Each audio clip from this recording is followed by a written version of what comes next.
Well,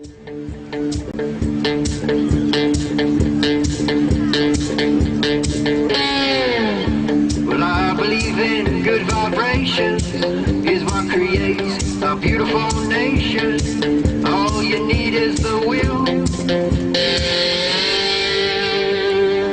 to do right, do right, do right.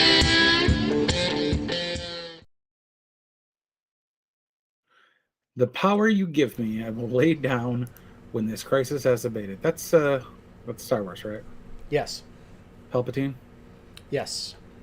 Yeah. That explains the anecdotally. I think we've heard this before somewhere. Yep. I heard it. Somebody quoted it. I think it was Razor Fist, maybe last year or something like that. Or at the beginning of the pandemic. The plandemic, huh, everybody? Yeah. Greetings, everybody. I am your host, Jay Fry, and with me, as usual, is Sean. How's it going, Sean? It's Valentine's Day. Happy Valentine's Day. Woohoo! So there's that. So the young kids will be with their significant others because their significant others still place value in a day that you could literally have whenever you want and don't need Hallmark to tell you when it is. Yeah, at least try to have a personal Valentine's Day once a month with your missus. Yeah. But one set just got married, and the other set is about to get married, so it's still lovey-dovey, and they like seeing each other, and they don't hate their souls yet. So, Yeah, more power to them, but I don't know that that one. Again, it's literally the Hallmarkiest of Hallmark holidays absolutely. that you can literally do whenever you want. Mm-hmm. Like, it's important to have date nights after marriage, but it's not super important. Like, you guys can blow off a date night every once in a while, but definitely have date nights. Well, it does get harder with kids. I will say that. So, Absolutely. I don't begrudge them for doing it while they can. Mm-hmm.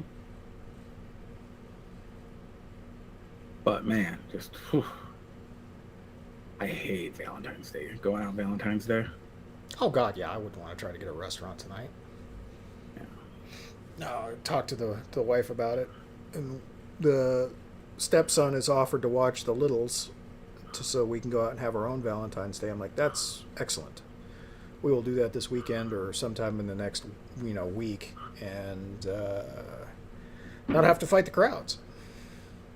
Yeah.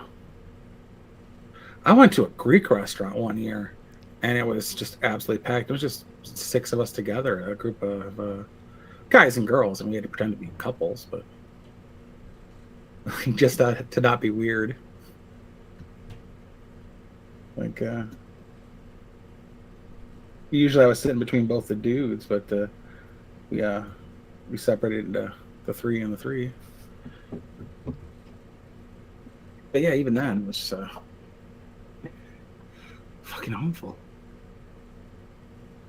But in Metro Detroit, it's most places are always packed. Right. Well, and that's the way it is out here too. Is like any restaurant that's managed to still be open is absolutely swamped on any given day, let alone a holiday. So I'm sure they're doubly swamped tonight. Which is weird for a Monday, because usually Monday is the day that the restaurant staff goes out and does their thing, because Mondays aren't typically big days for that. Mm-hmm.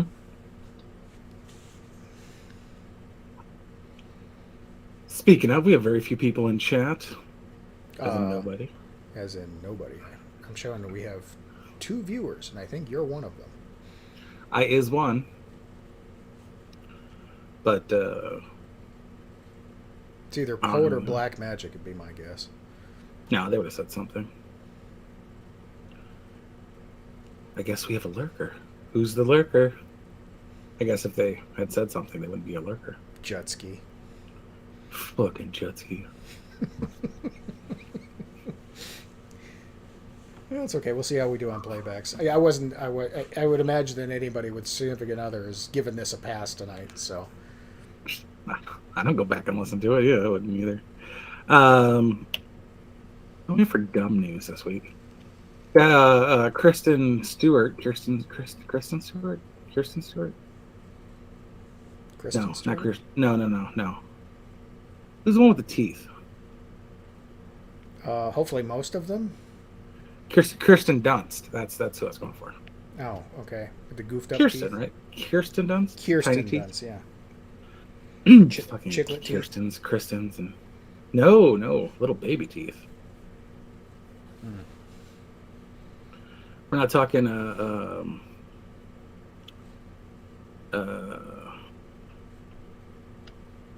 carrot top teeth. We're talking little tiny baby teeth. But she said something the other day about she had overheard someone saying at least she wasn't in a stupid cheerleader movie to somebody else, just a random star that she had heard talking. And it's like, you picked it. This was your choice. You did bring it on. You had a fairly decent career. Like, you had done Interview with a Vampire relatively early on, and Yeah, with was she like 10 when she did that? yeah, like you had played opposite megastars, Tom Cruise, Brad Pitt, and you were a child. Bring It On is the dumb cheerleader movie, and even then, it's the #1 dumb cheerleader movie. So you're at the top of your game still. Shut up.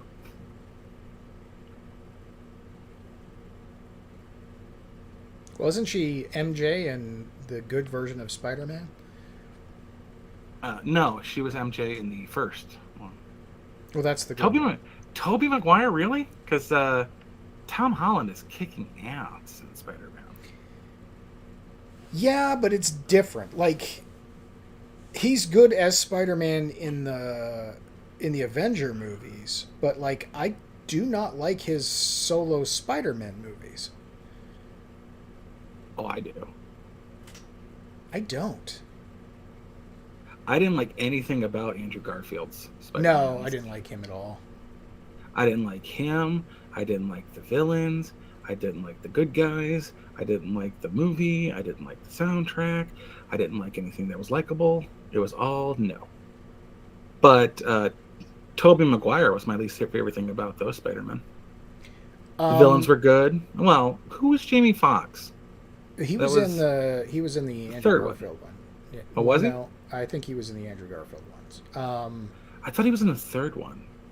He might have been. I don't know off the top of my head because that's the one Tobey Maguire movie I don't care for.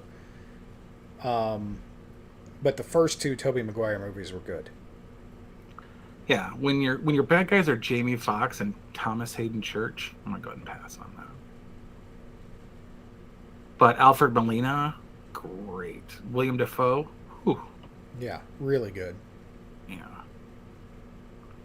But Michael Keaton, man, that was actually a pretty damn good one. He played a really undefined character very, very well. It's Michael Keaton. Yeah. He was probably the subtlest of the Bruce Waynes. You want to get nuts? Let's get nuts. I don't know where that came from. Literally in the movie, I have no idea where that came from. He had to be brash enough to get shot because he had planned to get shot that whole time. But not so instigative, I guess. He was instigating, but he not to get shot in the face because he only had a very small tray. Yeah, he needed enough to get shot in the heart.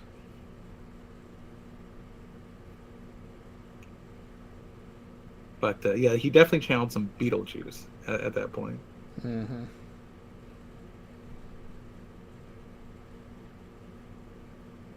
I still think that Ben Affleck is the best Bruce Wayne. Well, I said subtle. So yeah. When Ben Affleck is playing Bruce Wayne, he's fairly subtle. Yeah. Yeah, Ben Affleck did surprisingly well. Yeah. It would Not the blow my best. mind if Robert Pattinson's any good. I'm willing to give him a shot. Yeah, I'll give him a shot. I'm not against giving him a shot. And you also going Joaquin to have Phoenix to. was surprising. Yeah, well, he's surprising in everything he does. It's like I don't like him, but I got to give him props that he's like a really good actor. Joaquin Phoenix is going to play Johnny Cash. Get fucked. God damn it. And then he does it perfectly. You're like, what Yeah. the fuck? Yeah, Joaquin Phoenix is the Joker. I'm like, come on, Mark Hamill exists, and then, oh no, look at that. Wow, okay. It's kind of like when they announced Heath Ledger as the Joker. I'm like, you've got to be kidding me. How the hell is that going to work? And then, oh, wow, that, okay, yeah, sure. But now, to be fair, now nobody else can do it. That's fantastic. if you've seen the Brothers Grimm, you can understand like the hesitancy to want to see Heath Ledger as a Joker.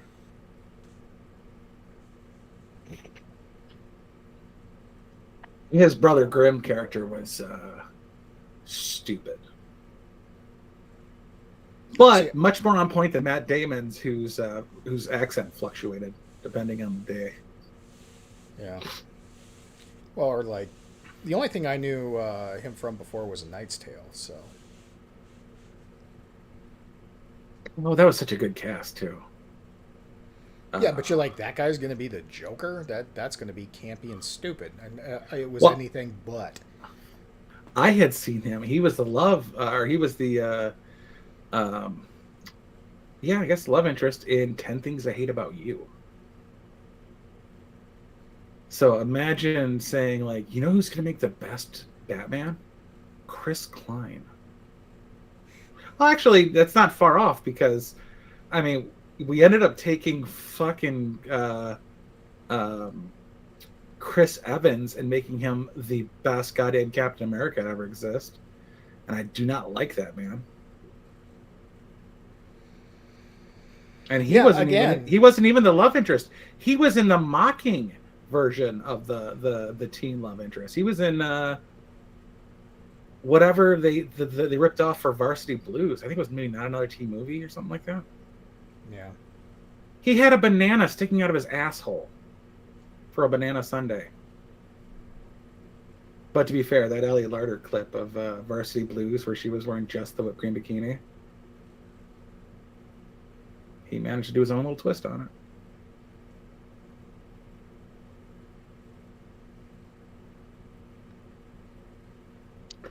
Before that, I guess it would be Freddie Prinze Jr. as Fred. Yes. And you know what? Pretty good Fred. Well, I mean, Fred's not real hard to play. You just play kind of a doof.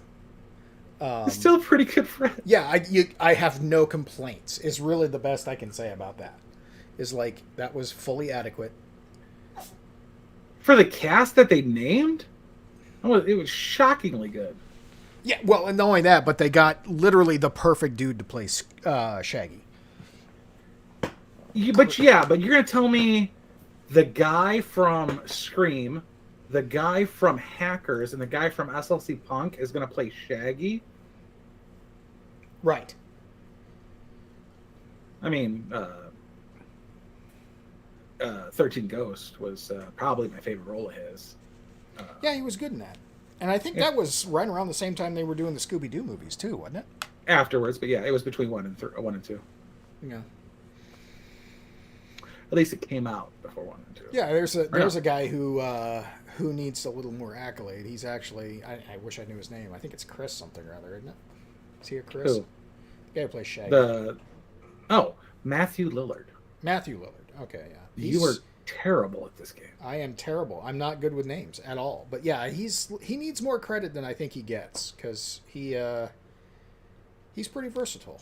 And speaking of corrections, before we go any further, I had kept mentioning The Color Purple like 2 or 3 weeks ago about the movie with the tranny. It's The Color of Night with Bruce Willis and Scott Bakula, not The Color Purple with Whoopi Goldberg. My apologies. Let's go back to what you were saying. Okay. Matthew Lillard. I just think he needs a little bit more credit. Well, it's like Heath Ledger got some credit because he's a good-looking young man, so he's going to get roles based on that, just because the girls will swoon, which is fine. But then he does something like the Joker, and his drops everybody's jaw. Matthew Lillard, not the best-looking dude, but in all the roles that he gets, he really knocks them out of the park. Like, he's way more talented than people give him credit for. I mean, you can say the same sort of about Chris Evans and Chris Helmsworth. Like, they were definitely cast for their looks, not for their acting ability. Yet they both do pretty darn well. Mm-hmm. I'm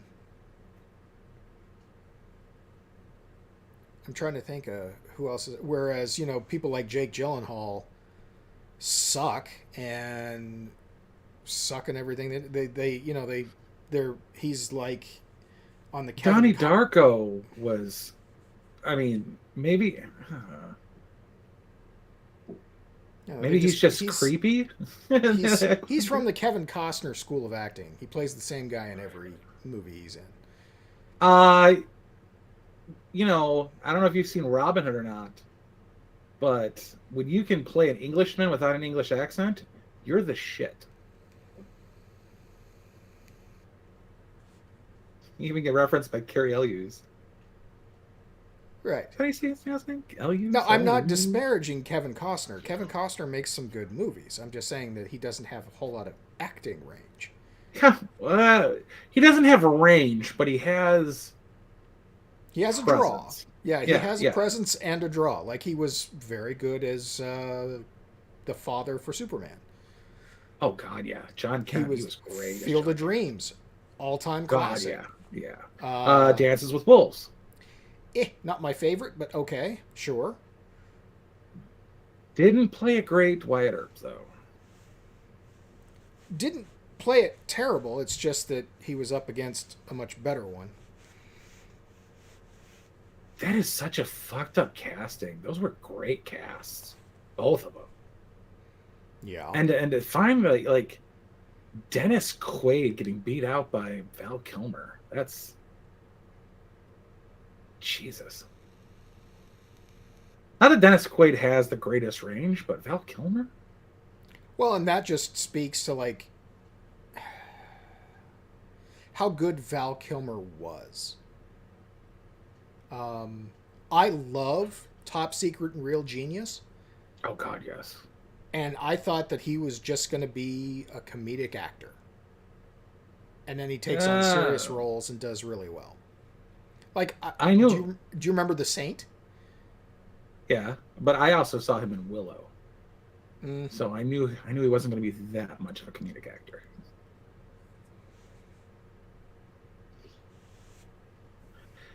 He doesn't have timing. That's the one thing. Like Tom Hanks is like 93% timing. But Val Kilmer does not have timing.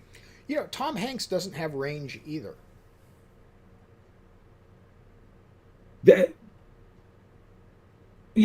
I mean, he's like Tom Cruise.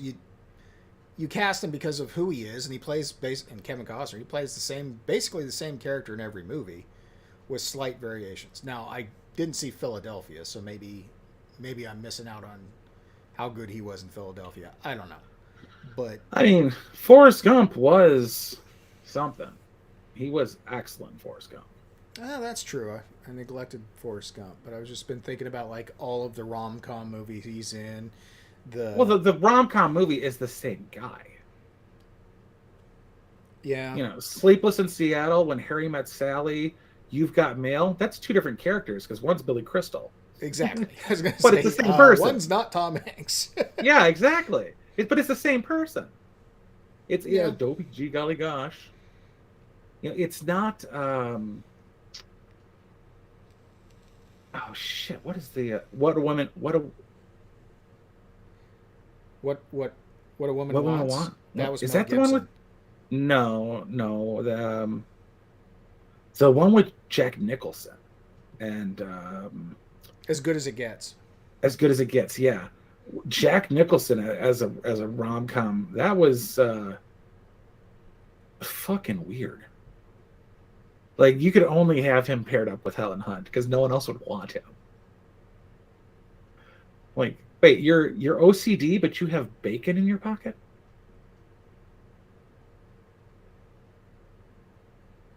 The weird situation. The only thing I remember from that movie is when his character is asked, How do you write women so well? Yeah, how do you write women so well?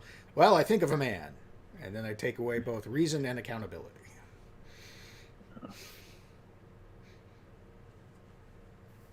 Surprisingly, she don't like the answer to that. Gee, go figure. Except it rings true. Now, Jack Nicholson doesn't get enough for his range. True. I really enjoyed Chinatown and the Two Jakes. Yeah, well, I mean, he wasn't wildly different characters, though. It's a sequel. Right, but I'm saying that. Okay, so he does Chinatown in before I was born because it came out in like 73 or 74. Oh yeah, I guess. And that's a pretty iconic role, and you know, it does real well. And then it's literally 20 years later, or longer, 20 and some change later, and he does the Two Jakes. And he plays the exact same character, but aged that exact amount. And it really, well, he was also bouncing off of Harvey Keitel, which helps, but does a really good job in that too. Speaking of somebody who's the same person in every movie, Harvey. You hire Harvey Keitel to play Harvey Keitel. You're like, we need somebody who could be convincing as a murderer and Godfather. Go. But yeah, Jack Nicholson doesn't get enough for his range. He has more range than the roles he takes. That's true. Yeah, Jack Palance, who oddly, it's the way he comes off, but he has layers of subtlety. Lance Hendrickson is great. And Lance Hendrickson's one of those actors who says, if you're not acting, you're not an actor. Take So like all the roles. So yeah, he'll and he doesn't necessarily follow like the same path others do. Like, he has the credits to be in A-rated movies, and he will still pick a B movie if he likes something about the character. And he won't jack up his prices either.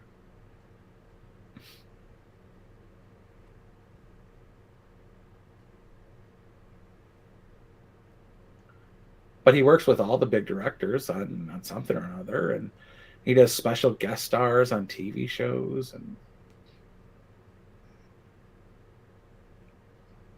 sometimes he's just in damn weird things. Like, he was in an episode of NCIS, and it was like the only episode that had like another character in like 35 minutes of it. It was just him and Mark Harmon cowboying through like I think it was like New Mexico to go somewhere, and it was just them. It's like a buddy cowboy movie. It was weird as shit. Yeah. Well, if you get them, you got to use them. What do you think of Christopher Walken? He has range of a different sort. His range is in the fact that he can sing, dance, and act. Triple threat. His acting ability is kind of limited.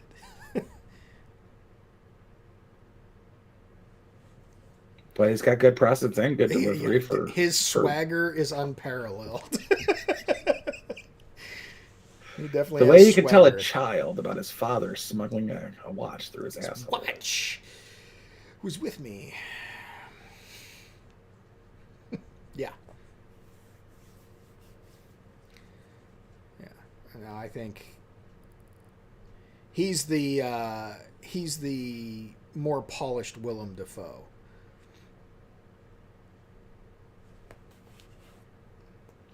I didn't know Willem Dafoe could sing. Well, no, I don't know that Willem Dafoe can sing or not, but I'm just saying for acting roles, it's like you can either go with Willem Dafoe or you can go with Christopher Walken. Christopher Walken brings a little bit more shine. But if you want creepy weird, Dafoe's your guy.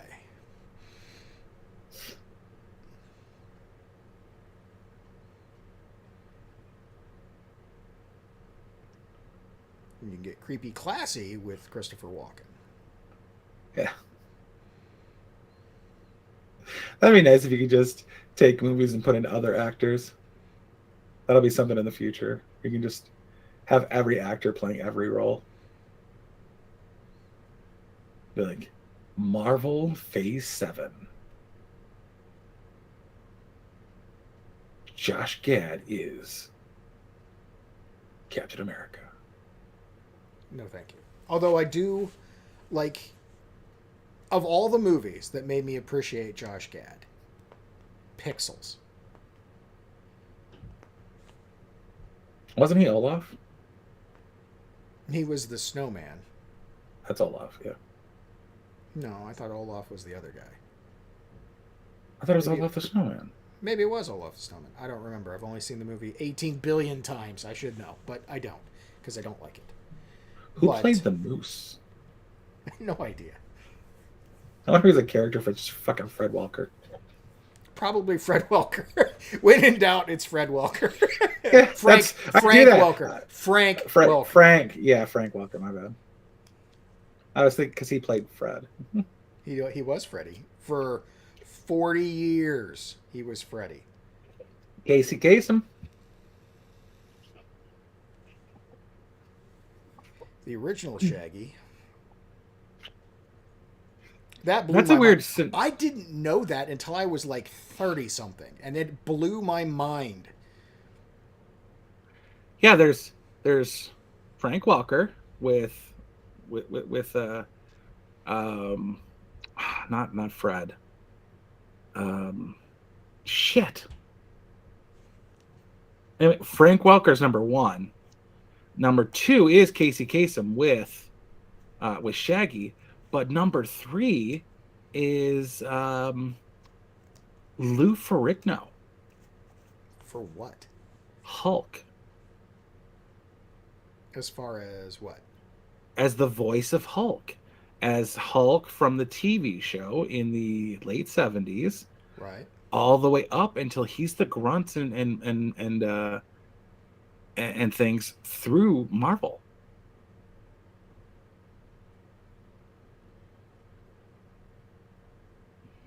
Okay. He's not the voice, but he still does voice work to this day for the Hulk. The Incredible Hulk. So there's like the top 3 longest, and unfortunately, Casey Kasem died. But like he beat out Mel Blanc. All 3 of them did. And How? length. Mel Blanc has been doing most of the Looney Tunes since the late 30s. And I'm he not did sure if he them knows or not, but all he's the way to dead. The 80s. Right, but he did them all the way into the 80s. Maybe it was the number instead of the length. I can't imagine that's right either. No. No, because then Lou Ferrigno wouldn't be on the list. And at this point, Yeardley Smith. Oh my God! Yeah, Hank. Well, he's Hank gone now. Azaria. Not Hank Azaria. What's the other one? He's the one who's gone now. Who played Apu? Pretty sure that was Hank Azaria. No, it was All right, the butler in the birdcage. I can't think of his name. Harry Shearer? Hank Azaria. Hank Azaria was the voice for Apu. So you're right. It might be Harry Shearer who does a lot of the other voices. Like he's the principal. Oh, yeah, I had it backwards. Principal Skinner, and he does a ton of the other voices too. But yeah, Hank Azaria was Apu. Mr. Big? Was that who Hank Azaria? No. That was Harry Shearer. Hoth. No, fucking no. Wrong Mr. Big. And it's sad that I even got that reference. I'm mad at you for that, not me. No, from Wayne's World.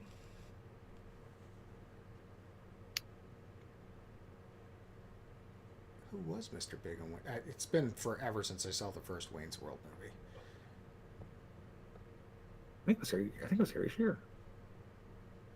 Hold on, and I got to check to make sure that I have the right person from the Birdcage. Surprisingly, like one of the few times I like Gene Hackman.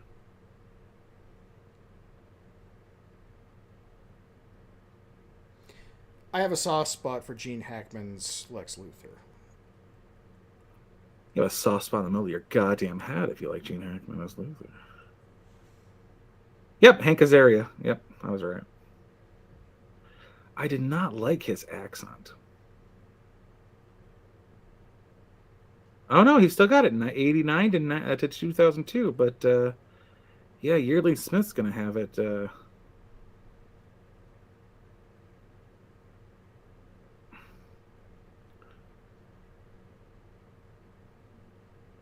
Yeah, it will at some point be Yeardley Smith, because not only has she done Lisa Simpson for literally ever, she's also got so many other roles that she's done. Like, she's always doing voice work.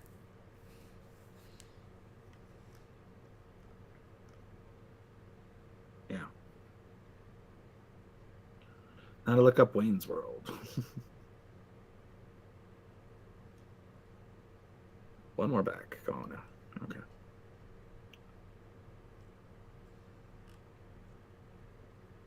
That's a weird grouping. Did you know there's a Wayne's World video game? I didn't, but okay.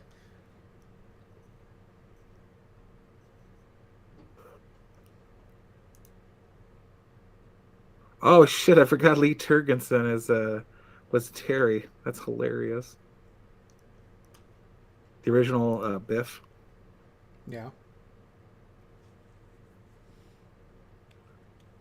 Oh, what the shit? They changed Robert Pattinson's character. I wonder if there was a lawsuit. R.I.P. Meatloaf. Yeah, they have Robert Pattinson as bad cop. He played the T-1000. Alice Cooper, Stan McKay, as themselves. Alison Cooper's band.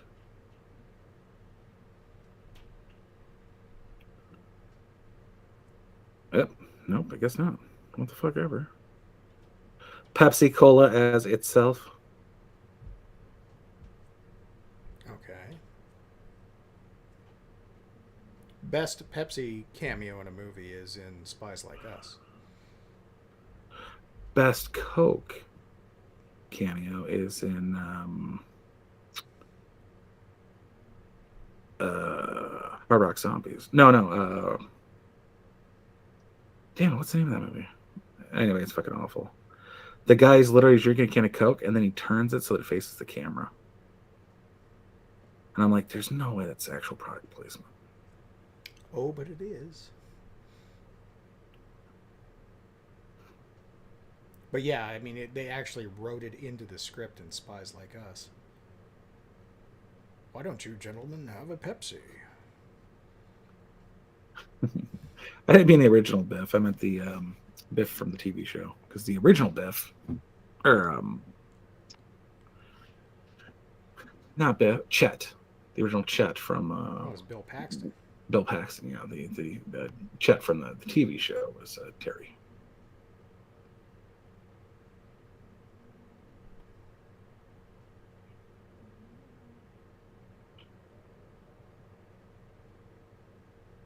Yeah, the I Neo watch stream it. the other day. I was literally across the room, packing up, ready to go when he said that. I'm like, oh shit! Run back to the chat.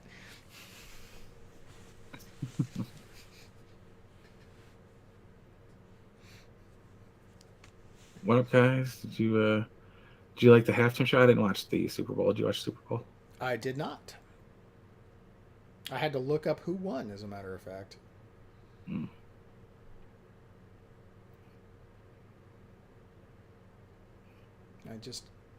I've not watched a lick of NFL in half a decade, and even before that, I was never a huge fan. So, yeah, I do not support the NFL in any way, shape, or form. Yeah. Uncharted comes out this week in movie theaters.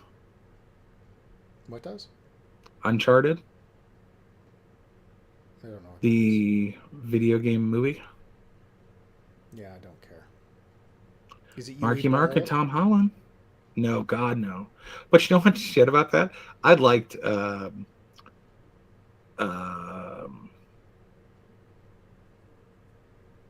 Doom? fuck no. Actually Doom wasn't bad. But House of the Dead. Oh yeah.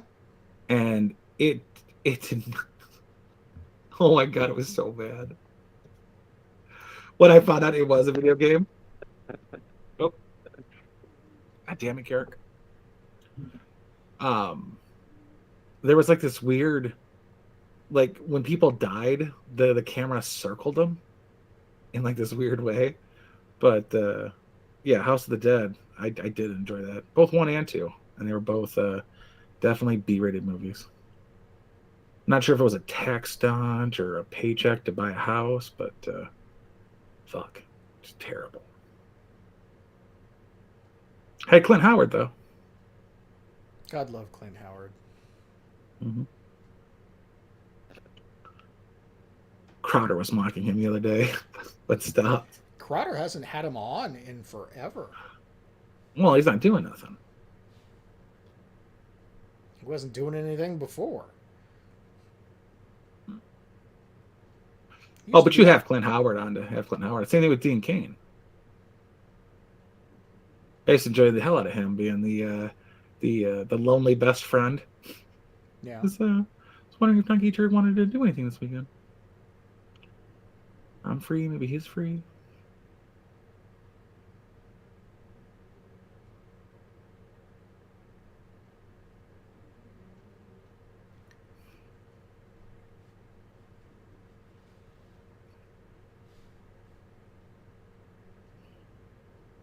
Come to think of it, was there a Crowder stream this morning? I don't think so. At least I didn't have one come up. Yeah, I didn't have one come up either. I wonder if they put him back in YouTube jail. The possibility.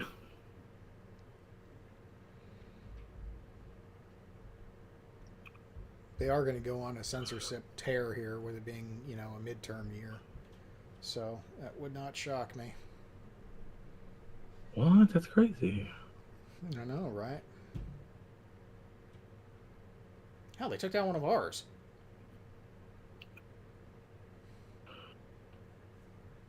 He's not Marky Mark anymore because he keeps his clothes on. Yeah, fair enough.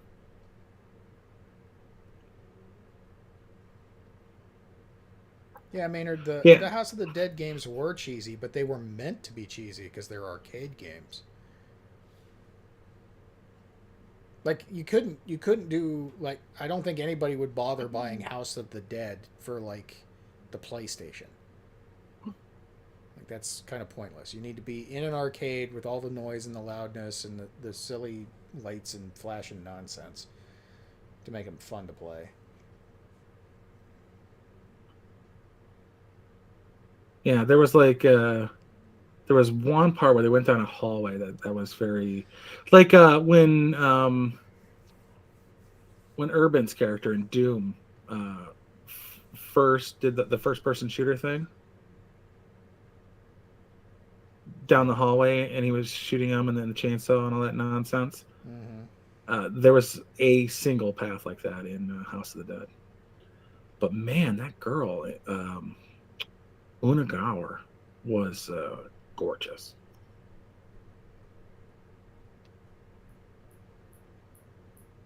She played some chick, but it was all like a precursor to everything because the Dr. whatever his name is, Kyrian, was discovered at the end, being the hero of the movie. Like what? What the fuck? So this had nothing to do with anything? Okay, cool.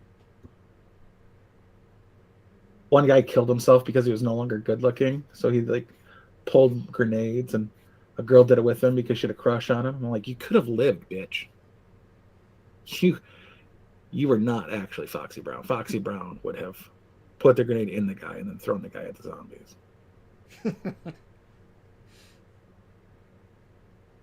I can remember Erica Durant's topless in House of the Dead. I don't know why you can't.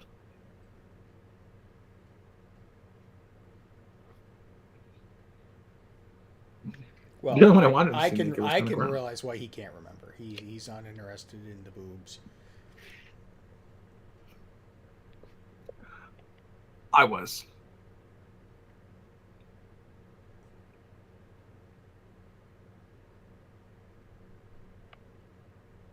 They went full frontal nudity in Reacher. The show? And yeah, Really? yeah. Wow. Like not in a good way either. The 50-year-old man nailed to a wall. And I'm like, oh god, like that's graphic. And I'm like, there better be a sex scene with this chick, because I knew they were love interests and they had sex. And I'm like, at some point I better see her boobies. If I had to see a naked 50-year-old man, I better see this chick's boobies.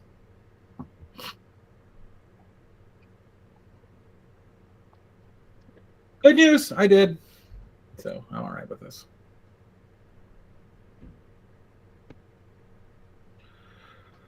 Pretty good. Not the ending was not like the book, but it wasn't like in a bad way either. Just a climactic final battle scene. But they changed it up enough so that you knew 2 episodes before the finale that the finale was going to be different than what it was supposed to be. Right.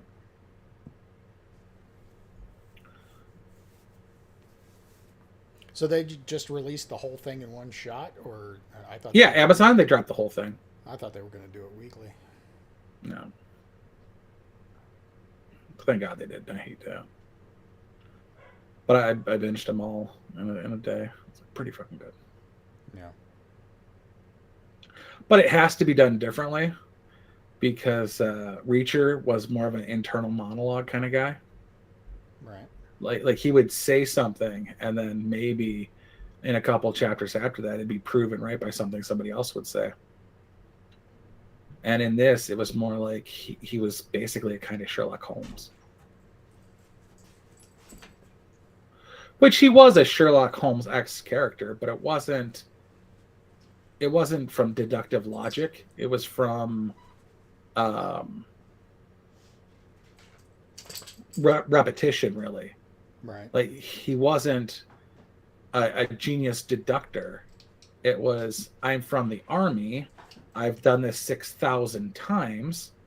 Here is 5,555 out of the 6,000 happened this way. But yeah, he was from a special division of the army. He was an MP, and there's MPs and there's warrant officers and this, that, and the other thing. But he's the guy who, when not Navy SEALs, because Navy SEALs are obviously Navy, and CIS does the Marine Corps as well, and he wasn't technically CID, but when like a Green Beret went off the rails and had to be handled and could kick everybody in the town's ass, his team were the elite MPs that were tasked to keep them in line. So they had to be better than the hand-to-hand experts, the murder killers of the elite units. They had to be better than them. Yeah. And Neagley, who is a character, she's a black girl who doesn't like to be touched. There's like a believed to be a past story of molestation in her past. She doesn't come around to like book 8, but she was in book 1. And they brought her in for diversity purposes. Like, there was a scene in the TV show that was not in any book about the black guy getting jumped by white cops because he was black. I'm like, you don't jump the black guy in the tweed suit, no matter how racist you are. You just don't do it. Like, black guy in it. Neagley, neagly. You just don't. You don't do it. You don't jump a black guy in a tuxedo. You don't jump a black guy in a suit.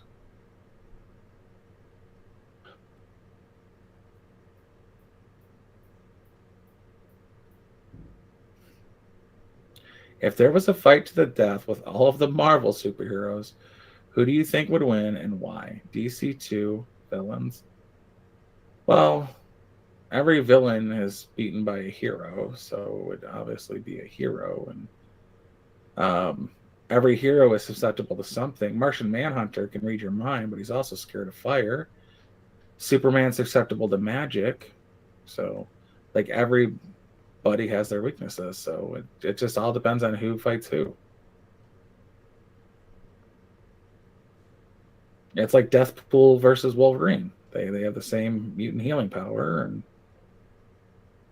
it all depends on what type of weaponry is used by who for what. Right.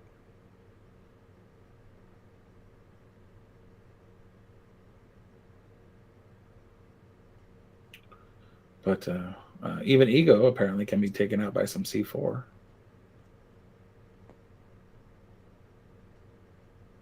Well, when you blow up the planet.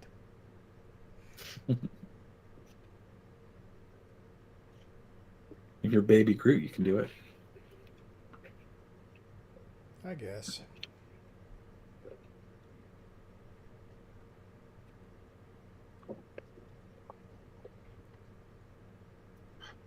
It's bigger because it's made of my friend's arm.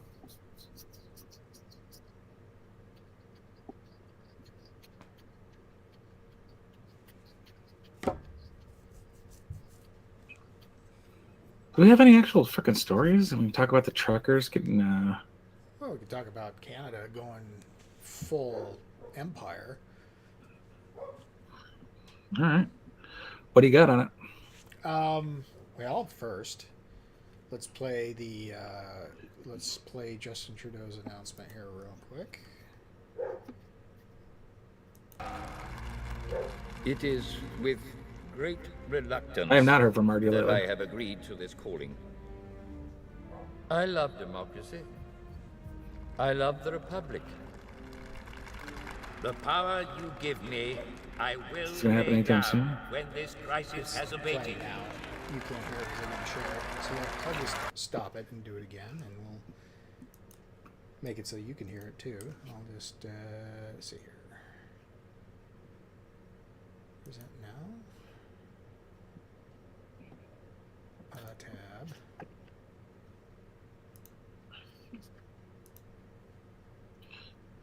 Do, do, do, do, do, do, do.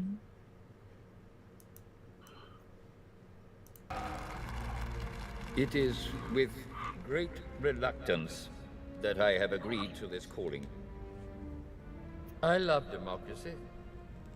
I love the Republic. The power you give me, I will lay down when this crisis has abated.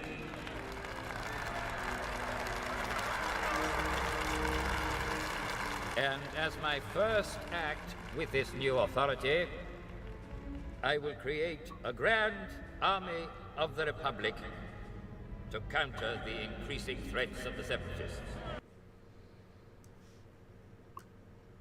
I don't think that was actually Justin Trudeau. No, but it basically was. And I'll tell you why, because I've got this Reuters article here titled Fact Box, Canada's Emergencies Act, How Will It Squeeze Funding of the Trucker Protests? Okay. So... Is that what we're worried about? Hang on. Well, and what's interesting is they are focused on the entire point of this. And I'll get to that here in a second. But let me read the article and then we'll discuss. So, Dateline today, Canadian Prime Minister Justin Trudeau on Monday invoked rarely used special measures to end protests that have shut some border crossings and paralyzed downtown Ottawa. He said that he would invoke the Emergencies Act to deal with the, quote, freedom convoy, unquote, protests started on January 28th by Canadian truckers opposing a vaccine or quarantine mandate for cross-border drivers. They have turned into a rallying point for people opposed to a range of Trudeau's policies, including COVID-19 pandemic restrictions and a carbon tax. The demonstrations shut down a main economic corridor between Canada and the United States for 6 days before it was reopened on Sunday. What is the Emergencies Act? The Act gives the government temporary powers it does not normally have, such as the power to impose special restrictions on public assembly and travel, and to mobilize federal support for local and provincial police. It gives the federal government power to implement temporary measures to ensure safety and security during national emergencies.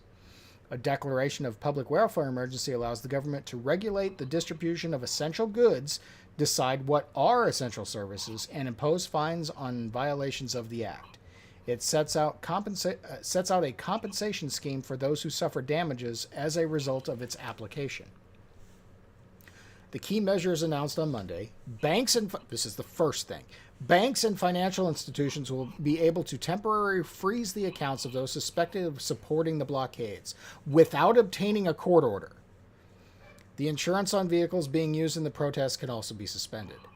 All crowdfunding platforms and payment providers they use must register with Canada's anti-money laundering agency, FinTrack, and report suspicious activities effective immediately. The act will broaden the scope of the government's anti-money laundering and terrorist financing rules to cover crowdfunding platforms. That's the key point. They want to go after crowdfunding platforms. The changes are being introduced because crowdfunding platforms are being used to support illegal activities, the government said. The emergency measures would also allow the government to order towing companies to provide their services to clear blockades. Don't know how they're going to do that when they can simply say no. But whatever. Trudeau said the measures would be geographically specific and targeted only to where they are needed, and they will also be, quote-unquote, time-limited. What is the history of the Emergencies Act? Previously known as the War Measures Act, the Emergencies Act has been used only 3 times in Canadian history, during the 2 World Wars and in 1970 by Trudeau's father, the late Prime Minister Pierre Trudeau, after militant Quebec separatists kidnapped a British diplomat and a provincial cabinet minister. Justin Trudeau considered using the act at the start of the pandemic. How can the act be invoked? It said the Canadian Parliament has to approve the use of the act within 7 days of the government invoking the emergency measures. Parliament also has the power to revoke its approval. Trudeau's Liberal minority government needs help from the opposition to pass his use of the act in Parliament. On Monday, New Democrat leader Jagmeet Singh, the guy pictured in the picture, pictured in the picture on the screen, the guy with the purple turban, if you couldn't figure it out, that's Jagmeet Singh, said his left-leaning party would You're be willing saying to... Khan. Well, I don't know. Jasmine Khan, yeah, maybe close. Whatever. Close. We're not Canadians. Said his left-leaning party would be willing to back the moves if it means ending the protests. That's why he's pictured, because he's gonna go ahead and do this. Any temporary laws made under the act can be challenged in court and are subject to the Charter of Rights and Freedoms of Canada's Constitution, which is exactly what this act suspends, which is hilarious. But it was a foregone conclusion when Justin became Prime Minister that there would be some reason for him to use this act because his dad did. And he was always living in the shadow of his father. Always, always, always. Yeah, well, Castro's a hard act to follow. See what I did there? Yeah, I did.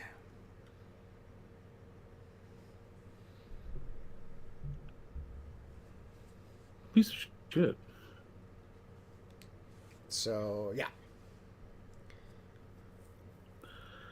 I was always wondering, because my grandpa used to talk about how after a country loses its Second Amendment, there's always an atrocity. And I was like, how is Australia going to get a fucking atrocity? Oh, here's how. Yeah. You weren't wrong, Grandpa. R.I.P. Well, and Canadians are sort of armed. Sort of. Not really, but yeah. I mean, yeah, not really, but they can be. Like, there's like that. It's not as strict as Australia. Well, yeah.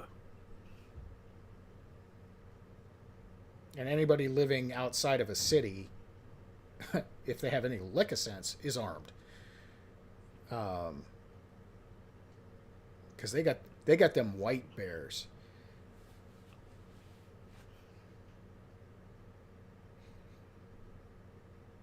Which very much bigger than the black bears. Yeah.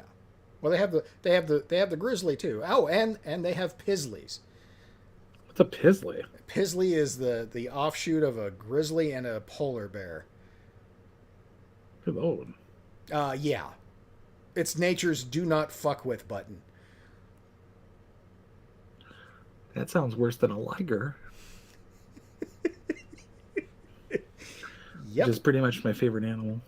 Yeah.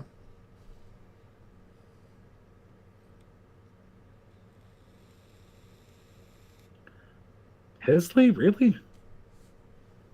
Yep. Can't come up with something more badass than that? They're Canadians, so no. I'd call it polar grizzly.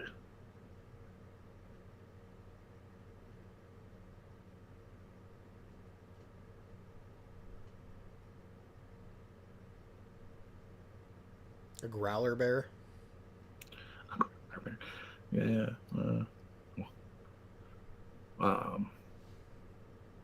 Drop bear. Drop bears. Drop bears are terrifying.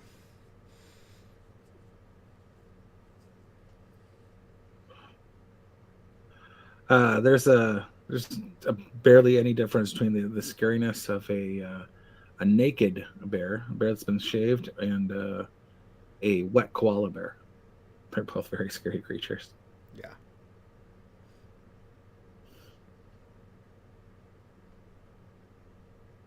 Yeah, I was taken aback when if you Google drop bears, you'll get a picture of a wet koala, and it's terrifying.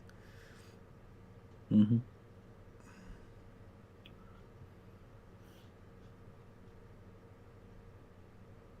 So yeah, Canada. Who knew? What fucking assholes, man. Well, and the whole point of this is that they are not going to give up these powers. That's the whole reason they're having this conflict is they wouldn't give up the power they've already abused. What makes you think they're going to give up even more power? That's fucking retarded.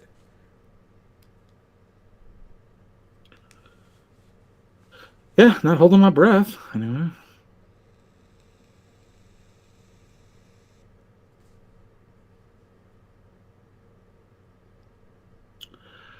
Oh, Canada. Oh, Latoya Blackson or whatever that fucking the chick who Sharari Richardson, the chick who got kicked out of the Olympics just for smoking a little bit of weed, which is not a performance enhancing drug, it's just a little bit of weed. She's back in the news because a figure skater failed the drug test for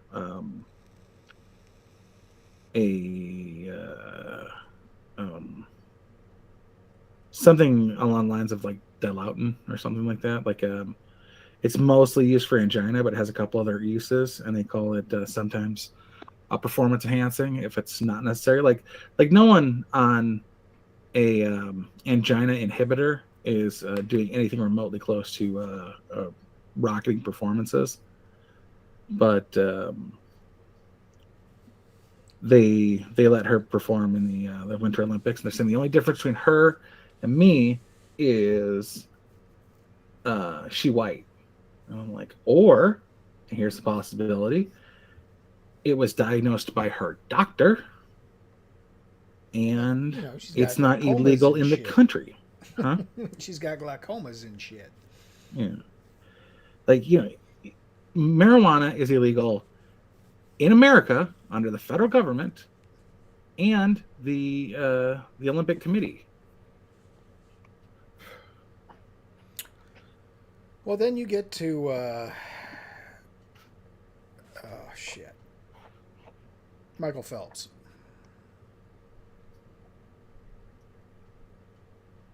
What about Phelps? He was a weed smoker. But not during his Olympics. Yeah, smart enough to abstain during the actual events. And it's good for recovery. I don't know if you ever seen Pumping Iron, but Schwarzenegger was a big proponent of marijuana. Because everyone's like, oh, it's not performance enhancing, it's recovery enhancing. So, yeah, that's a type of performance enhancer. Well, technically, that's what steroids do. They help you heal. Yeah. But it's not sustainable. You smoke weed and you relax your muscles from the weed, and that's a full healing, as opposed to you take steroids and build up muscles. They don't stay built up if you don't stay on heroin or heroin Heroin. on steroids. Wow, that escalated quickly. Yeah. Just take the shot, bigot. um, just the heroin. Just the fun stuff. Yeah. Well, I haven't watched a lick of the Olympics either, which kind of sucks because I do enjoy the hell out of curling. But it's NBC's got the exclusive broadcast rights, and I can't be bothered with their happy ass horse shit. And then also, from what I hear, it's like the commie games where they're basically just disqualifying people that beat China just so that China can claim the podium, Yeah. sort of thing. I'm just like, I've heard that like about 2 or 3 different events, and I'm like, yeah, okay, so whatever. And I'm enjoying being Johnny Weir free for right now. So, like, literally, somebody got they got their gold medal taken away. Literally, the only thing they did was pass in front of 2. yeah, past 2 Chinese speed skaters. Yeah, That was one of the ones I saw, and then the that was other one illegal passing. was like a team event of some sort where they disqualified like the British team or something like that, just to do it so they could win. It's just whatever. I mean, part of me feels for the athletes that spend their entire life training for this small window of opportunity to excel at their chosen sport, getting asked out by that. But I'm like, you signed up for it. How did you not know? Man.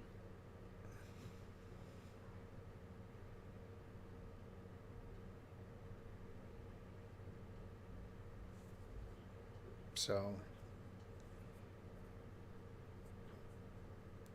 yeah, I don't need the NBC athlete sob story nonsense or, them talking anything other than about how training is or the events themselves. Like, I don't need human event stories about sporting events. I just want to see the sporting events. And NBC refuses to just show them.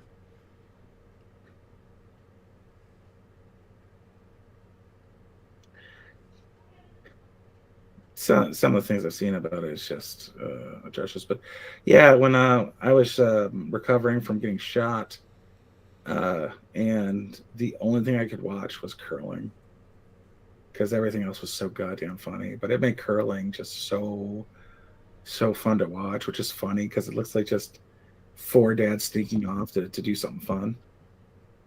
That's what the Olympic curling team always looks like. Yep.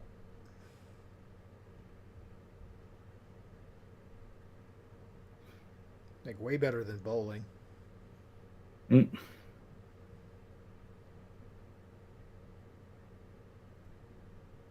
And, it's amazing how they can finesse the rocks to do some of the spins and turns and cuts that they do.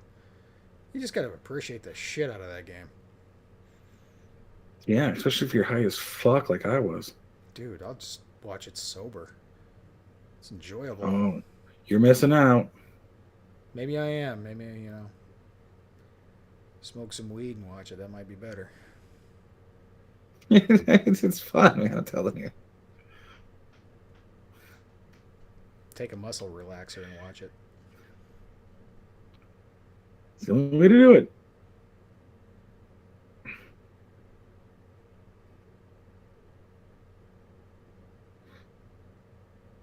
So, my favorites to watch are um, not Winter Olympics. I don't particularly care for, but I like the gymnastics and I like beach volleyball. See, I like the Winter Olympics better than I like the Summer Olympics. Oh no, man! I watch all the beach volleyball, all the gymnastics, and sometimes women's indoor volleyball. But I even watch the dudes beach volleyball. Gay. Yeah, it fairly is. Yeah, whatever. I mean, they're okay sports to watch, I guess. It's just that I just cannot stand, and this has been this way for 20 or more years. Just the NBC coverage of these things sucks so bad that I just can't watch it anymore. It's like, just show me the events. Just show me the game. I don't even care if you cut to commercial whenever you feel like you need to cut to commercial. Whatever. Do that. That's fine. Just don't give me the fucking sob stories. I'm sick of to death of listening to Bob Costas run his yap. Like, just show me the events. That's all I want. And it's interesting to me that in, like, especially for this Olympics, there is no reason that NBC couldn't just put the events on YouTube. Like, do your broadcast so you can do your rights thing, get your advertising revenue, whatever. But as soon as you've done your broadcast and gotten that revenue, put it into a YouTube video and get some more. Let the ads roll. I don't care. Just show me the fucking event and don't commentate. Just show me the damn sports. And they won't do it.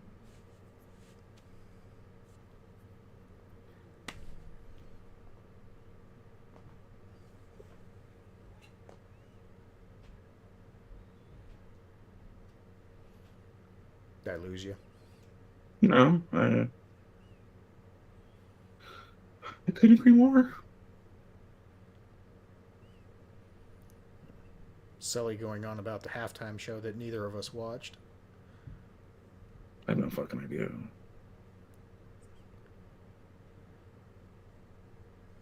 Again, anti-NFL, so screw the superb owl. Who? I said who?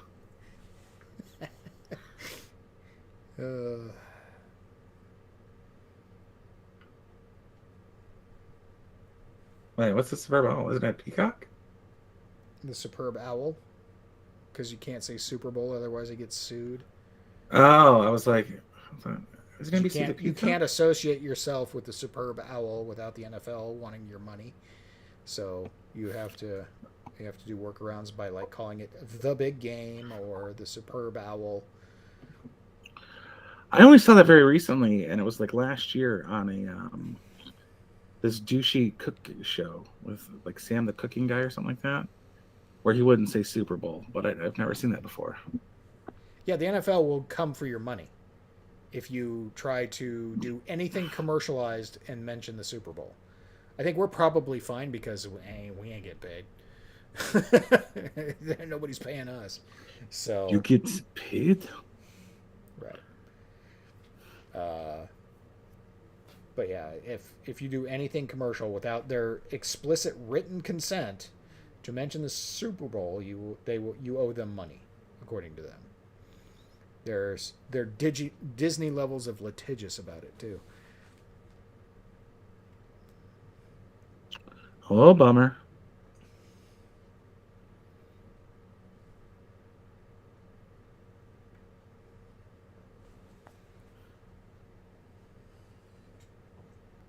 So, yeah, don't care about that. Canada's going to war with itself, and we're going to war with Russia. So, a return to normalcy has been achieved, I guess you might say. Nice. The thing that bugs me the most about the Canadian thing is that there's a bunch of uppity Quebecers that are probably like, "See, we told you." That's what we can't have, clearly.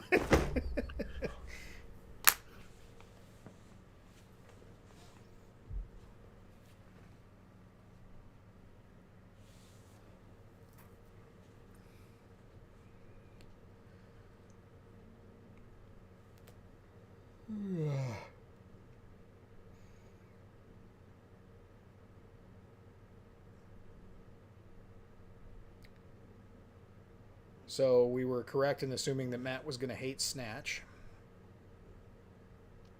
What? Yeah. I can't believe that was a thing. I didn't see it. You've never seen Snatch? I didn't see the Oh, you didn't see the the part review? of the. Yeah. You didn't miss much. He didn't like it. There's some good parts though, like anything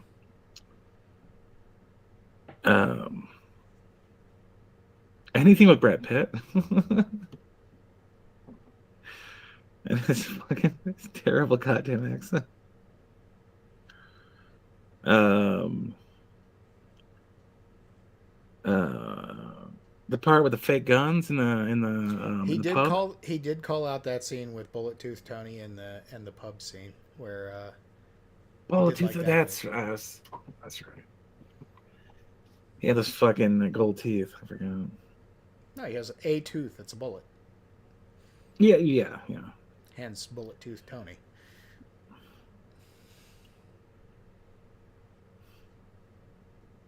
So he did like that part. That part he liked. He called that out as the one thing he did enjoy. Desert Eagles are the shittiest fucking guns on the planet.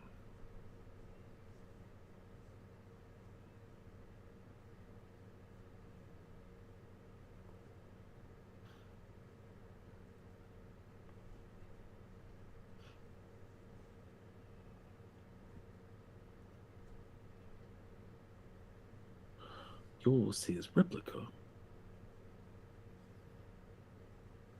Yep. And Blonde hated it too because she doesn't like Guy Ritchie movies, which, okay. I just find it funny that they both hated it for basically the same reasons. They couldn't follow it. So they're like, I hate this movie. I can't follow it. I'm like, well, you're not paying attention. Matt was complaining. Apparently, there's just something wrong in Matt's head where he cannot understand the English language if it's not spoken by an American. So he had the same problem with it that he had with Monty Python's Life of Brian. Says he couldn't understand anybody, even though they were. And for Snatch, I can see it more so than I can see for Monty Python. But if he had a problem with Monty Python, of course he was going to have a problem with Snatch. There's much more slang in Snatch than there is in Monty Python.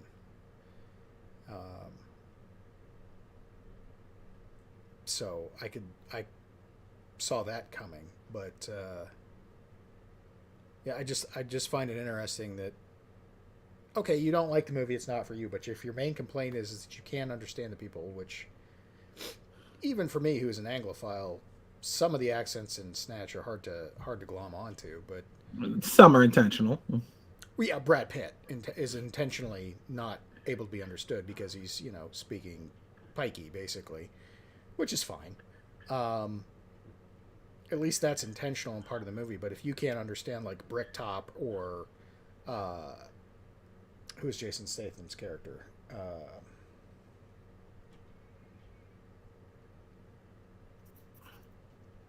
Turkish. There we go. Turkish. Yeah. If you can't understand them, then you're really just going to have a hard time. I don't understand the concept of nicknames in English in England. Like Eggsy from Golden Circle or the Kingsman.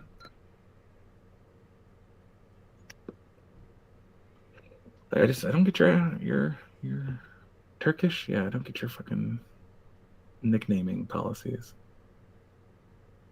Yeah, I don't either, but whatever.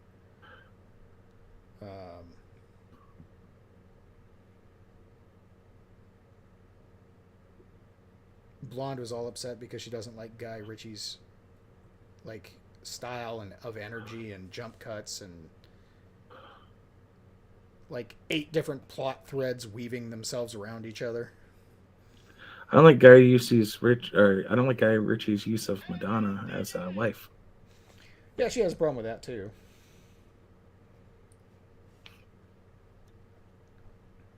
Well, his use of Madonna as a wife is much better than Sean Penn's. I'll just say that.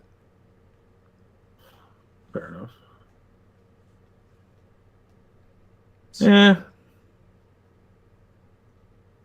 You're slapping a bitch. Madonna's the one to do.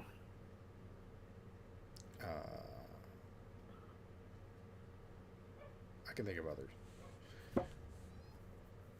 But none that I would have been married to anyway. You can go away. That's what I would have said to Madonna.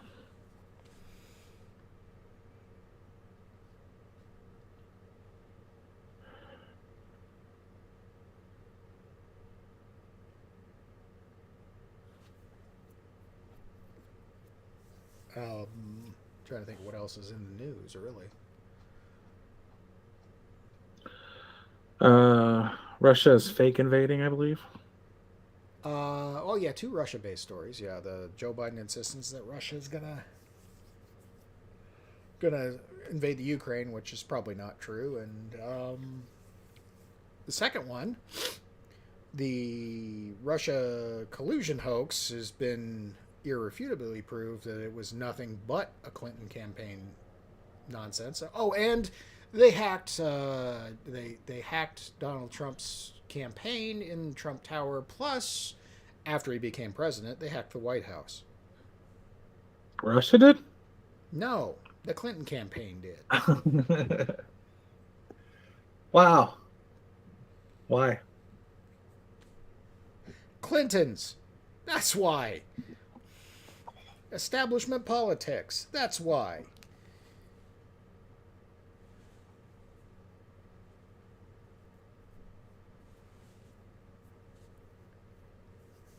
That doesn't seem like that. No, not at all. They couldn't find anybody to shoot?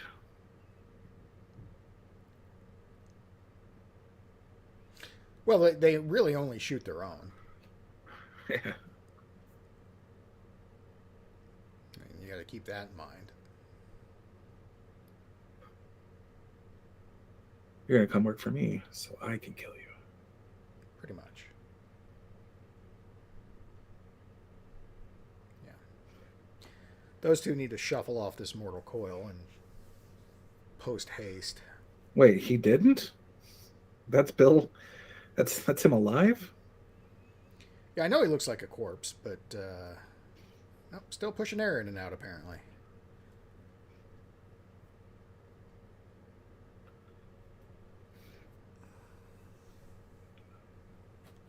And I don't think Bill's as bad as his wife, so.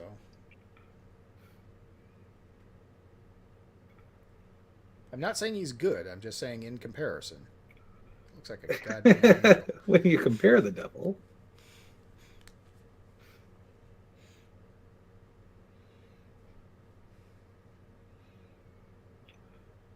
You know, it's Bill's always rather the devil. benign when you compare the two.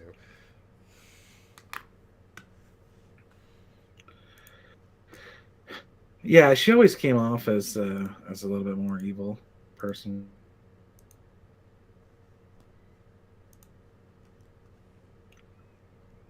I used to think that Norm Macdonald was overly harsh on Saturday Night Live. Used to think. Yeah, I thought he was a little bit cruel to the Clintons. Well, her especially. Like, I get making fun of Bill. Bill's kind of a bumbling idiot, kind of. And you know, likes the ladies, which, who doesn't? I mean, come on. Whatever. You're not supposed to show it, but whatever.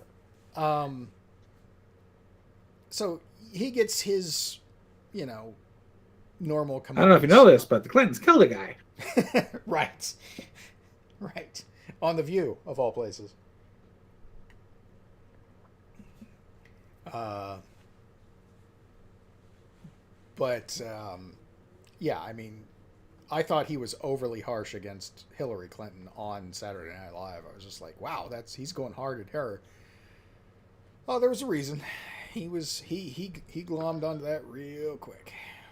He got fired over O.J. Simpson. Kind of.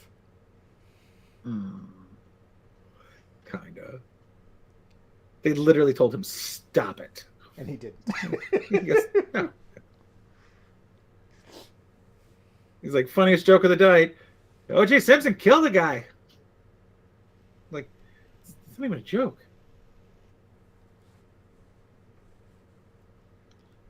Norm would talk about his favorite joke is when the punchline is in the introduction.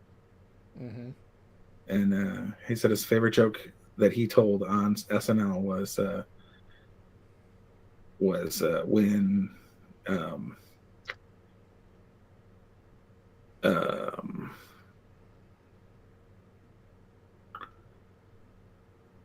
what was it? What was his name? Lyle Lovett and what's her nugget? Who's Pretty Woman? Julia Roberts. Julia Roberts. Are breaking up because they realized that she was Julia Roberts and he, in fact, was Lyle Lovett. Mm-hmm.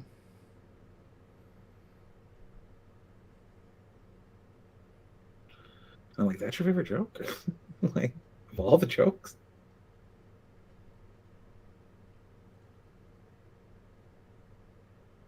I need to see Dirty Work. I don't think I've seen. I it since did. It's been out. I did the other day. Like, it's been a while, and I fucking still hate Artie Lang. I don't get the love that Artie gets from the comic community. I just don't get it. Oh, in other news, Bob Saget died from blunt force trauma to the head. Yeah, that's pretty fucked up. Yeah.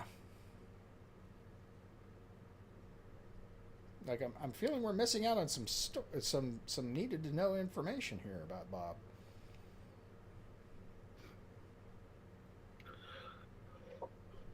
Well, apparently it wasn't anything serious because he had talked to his daughter before the show. Like, he was going to lay down for a little bit. So apparently he, it wasn't like jumped for his money or anything like that.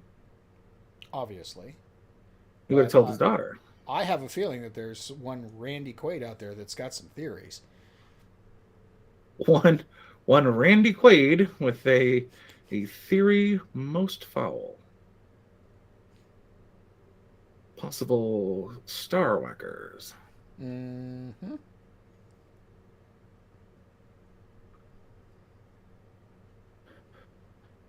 And they seem to have an odd list. Like, if you run them back, you figure, okay, well, if you include Bob Saget, okay, sure, that we could entertain that possibility. You roll it back some more, you get to Robin Williams.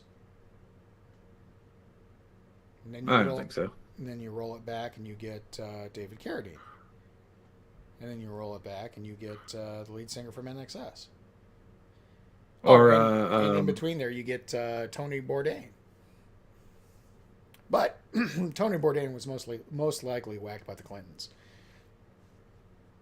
Well, I get Chester Bennington too. Oh yeah, Chester Bennington.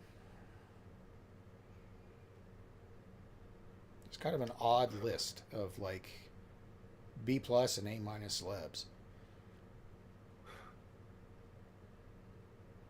Well, it really does depend on what you consider to be what really. I mean, right. Well, it makes you wonder what these individuals had that these other star whackers, for whatever group they are, or whatever you want to look at it, might have that they want to acquire, and yada yada. I don't know. It's one of those theories out there that is plausible enough that it would bear some sort of searching into, but I just can't be arsed out to do the searching. Yeah.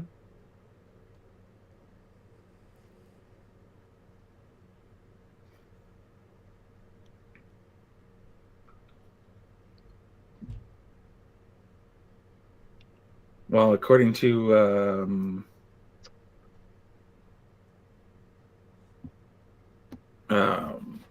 what's her name? The newest of the Pussycat Dolls, the one that competed to be a Pussycat Doll.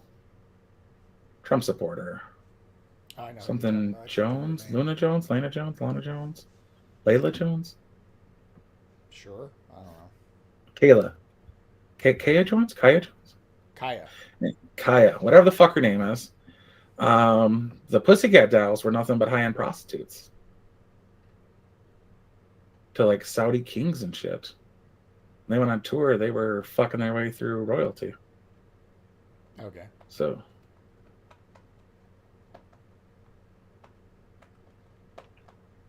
maybe there is something to all of that that does have connection. Like Anthony Bourdain was banging Asia Argento. Asia Argento has movies that she was in with her father directing where she had multiple sex scenes with her dad as the director. But dad's willing to do that to his grown daughter. Maybe the not grown daughter has some equally complainable stuff that she shares with her bedmate.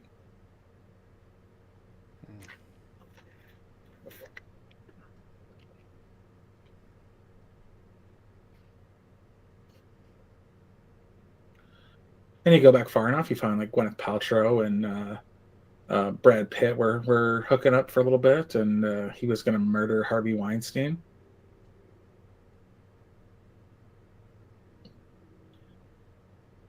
So, yeah.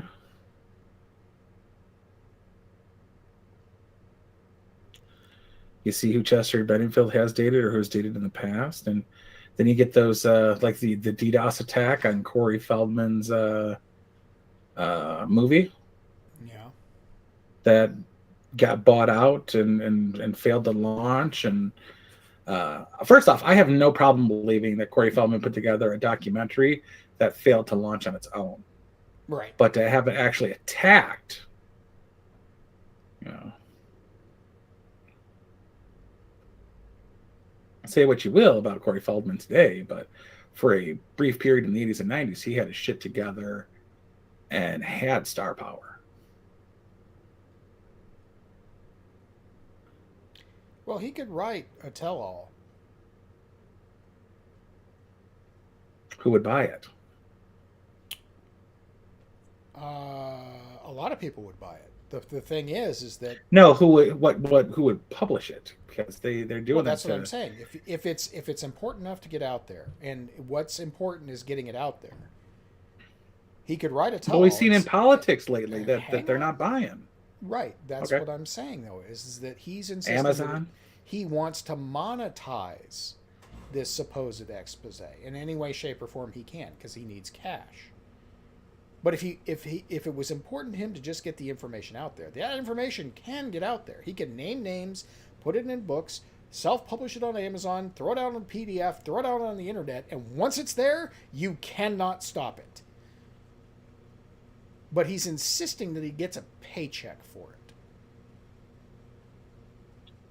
it. I would want money for it. I don't begrudge him wanting money for it either, especially knowing that he's never going to get any work again. That, sure, I understand that desire, but I'm going back to the point that if it's important enough to get the information made public, there are methods that he can make it public. He just won't get paid for it, and he's refusing to do that. Well, I mean, look at Terry Crews. The only thing he has left is Brooklyn Nine-Nine and The Expendables. When he came out and said that he was groped by a little Jew in Hollywood, he went from being in everything to only having the things he already had. Yeah, but and Stallone's a dick enough to say, "You're not taking this from me. I'm Sylvester Stallone." Yeah, well, I mean, Terry Crews wants to continue working, so there's that. Mm-hmm. But Terry Crews is also popular enough by just being Terry Crews that can they stop him from working? I mean, maybe in Hollywood. They did it to Mel Gibson. Kinda. They're still attempting to with his comeback, and he's barely making a comeback. And that guy is a world-class director.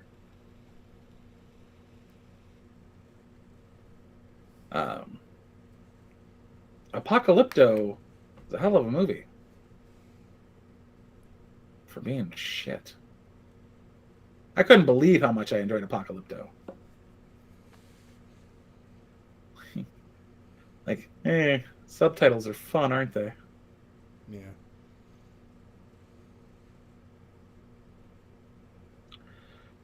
Terry Crews has, in fact, dressed like a whore. I was just reading something the other day about somebody who had come out against a producer in Hollywood. It was a dude. I was like, why haven't I seen him in anything good lately? Well, at some point, the blackballing would have an opposite effect, you would think. Well, that's my biggest beef with Crowder. Is like him throwing shade at Mel Gibson, Jesse Ventura, Steven Seagal.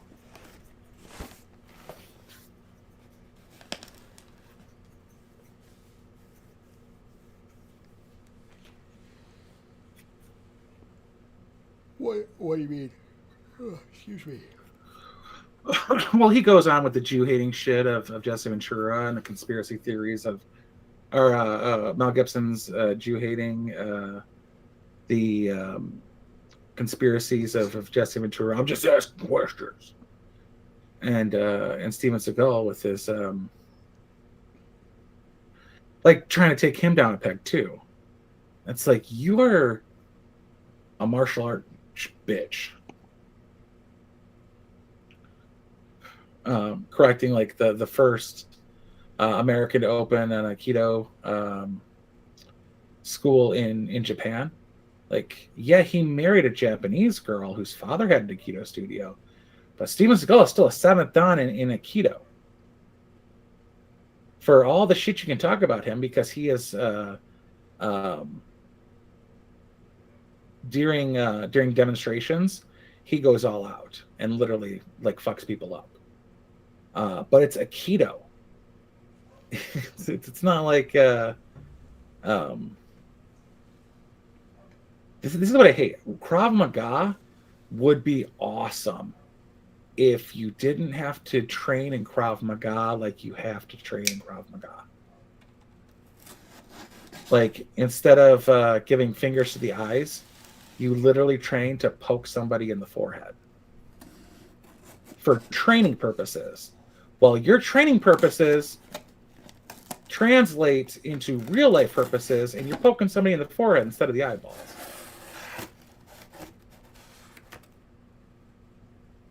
Like, your faux kick to the groin, in reality, is a faux kick to the groin.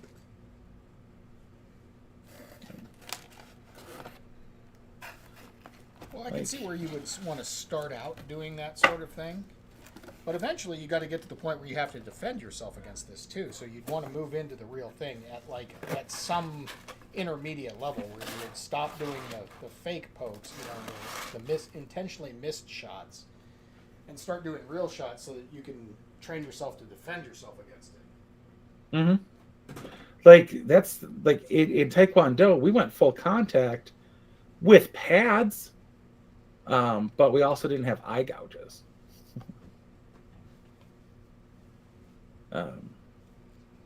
But yeah, to flip somebody over in Aikido, you're doing a small joint lock with leverage and a twist, and they're flipping. You're not holding somebody's thumb while they do a backflip. Like, the whole point of that toss is to rip their shoulder blade from their socket.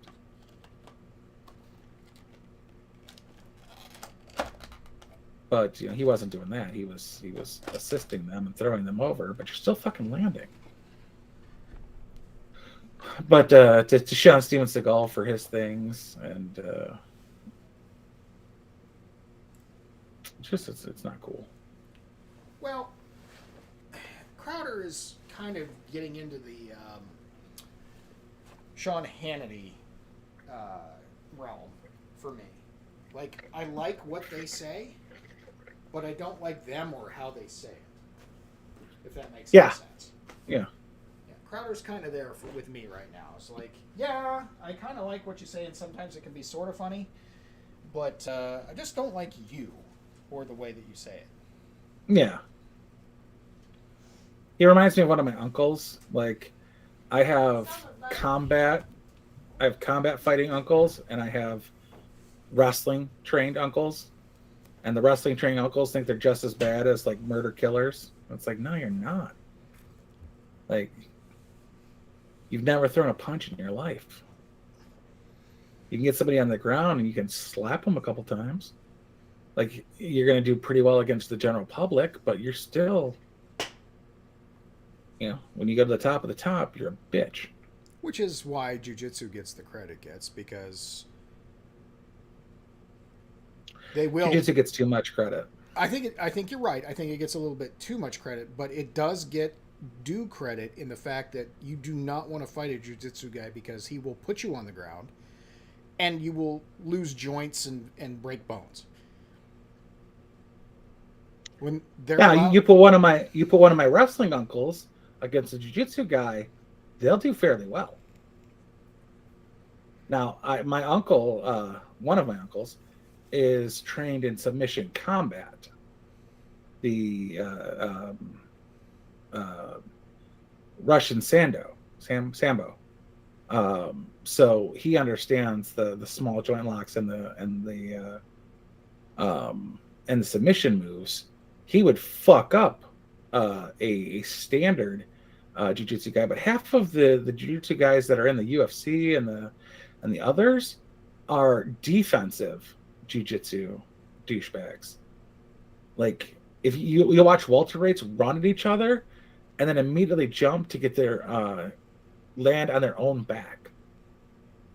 it's like what the fuck?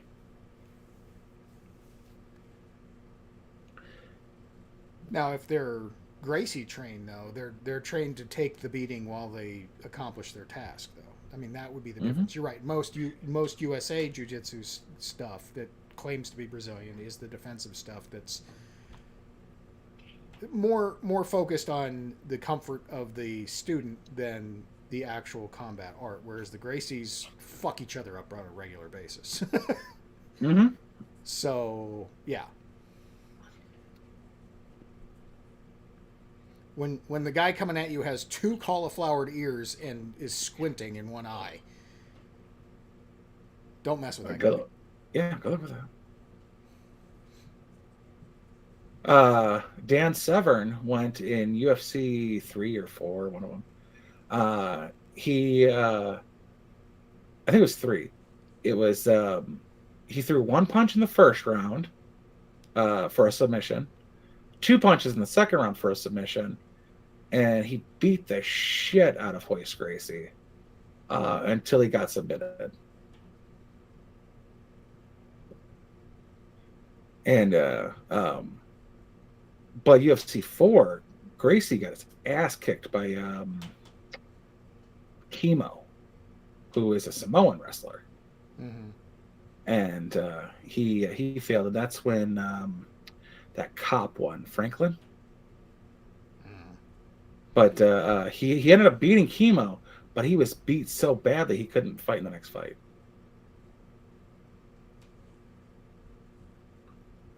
So because the Gracies bought into UFC, they were touted far more than they deserved. It's a good sport, though. It is. It is. It's more universal than almost anything. Like, you have to, like, submission wrestling, you have to add Muay Thai kickboxing to be as rounded as jiu-jitsu. Yeah. Like I said, it deserves a lot of the respect it gets while simultaneously being overhyped. Yep. But you don't want to discredit that. Sure, you can acknowledge that it's hyped, but you don't want to got to make sure that you do not overcompensate saying, "Oh, it's just hype." No, it's got a core there that you don't want to fuck with. It does, but it's also one of the few fighting styles that is only for one-on-one combat.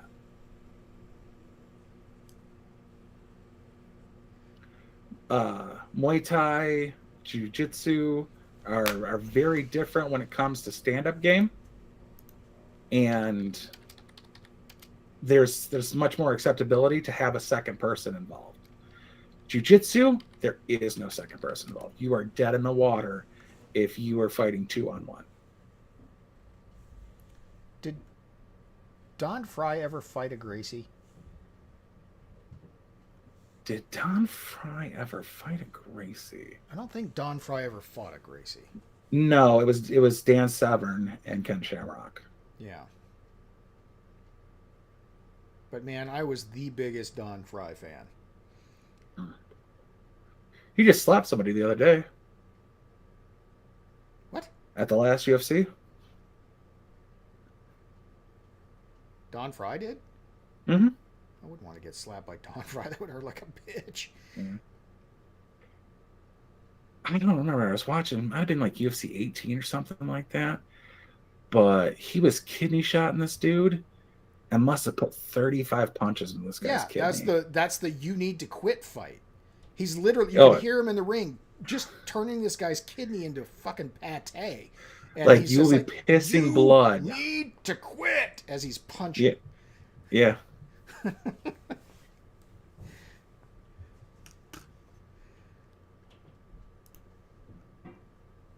Remember Ken Shamrock's introduction into the UFC in a Royal Rumble? He disqualified himself. He didn't want to fight Abbott, I thought. No. He for the UFC Royal Rumble. Oh. He had such an ego that he wouldn't allow anybody to disqualify him.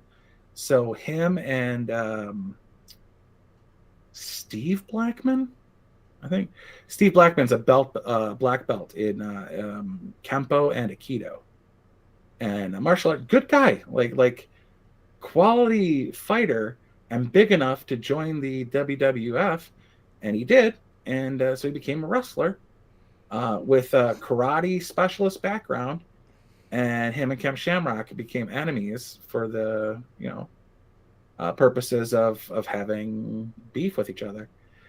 And Ken Shamrock fucking gets in the ring, tosses like 3 dudes, and then Blackman comes out to the ring, and Ken Shamrock launches himself over the top rope and proceeds to fight.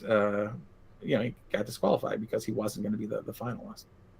And Blackman never ended up stepping in the ring.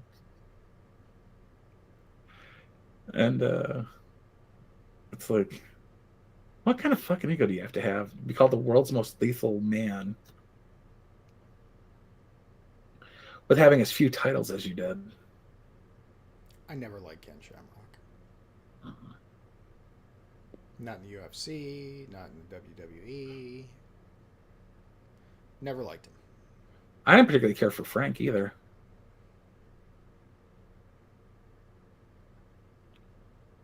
Were they both adopted, or? Frank Shamrock? Yeah. It doesn't even hit my radar. Frank Shamrock is Ken Shamrock's little brother. Right. But they look nothing alike, as in not the same race.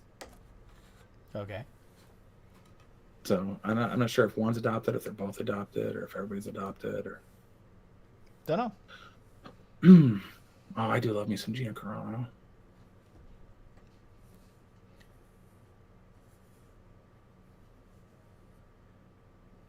Yeah, well, she should have a movie coming out from the Daily Wire operation here soon, I think. She wasn't Run, Hide, Fight, or something else? No, she's not in the first one. I think she's in a different one. I think she's in the one with the guy that was just on Timcast, the old guy. What was his name? That did the Gosnell film. Oh, Nick Searcy? Yes, Nick Searcy. I think he's in. I think she's in with him on the next one. I think. Nick Searcy was on Facebook. This is over a decade ago, and he was picking a fight with Kevin Nash, who's a bit of a liberal. Not smart. Yeah, and I kind of mentioned it to him. Like, dude, I'm on your side here, but Kevin Nash is a big fucking dude. Kevin Nash got stabbed for real filming The Punisher. And they left it Thomas in the Jane movie. stabbed him with a blunt knife. That stab to the chest was real. With a smile? Yep. Holy shit. He did chase down a guy. Scott Hall. Somebody threw a pop at Hulk Hogan. and Kevin Nash and Scott Hall chased him down and beat his ass. They beat the Big Show up too. The Big Show was supposed to lose a match, and he beat up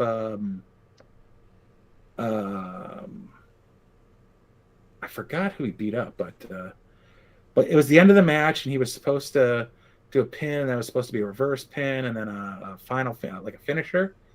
But they were both tired from the actual wrestling, and the Big Show just cheated, and he got the 3 count. And the next week, the NWO came out. Hulk Hogan. I think they were just Kevin Nash and Scott Hall at that point, or whatever, Scott Hall and Kevin Nash, and they beat the shit out of. I can't think of the Big Show's name right now. Kevin, whatever. Yeah, they just kicked his ass. They fucked him. They beat him up. Yeah, I would not want to have any sort of altercation with Kevin Nash. Like 7 feet's impressive, but 2 6'10s beats 1 7 foot.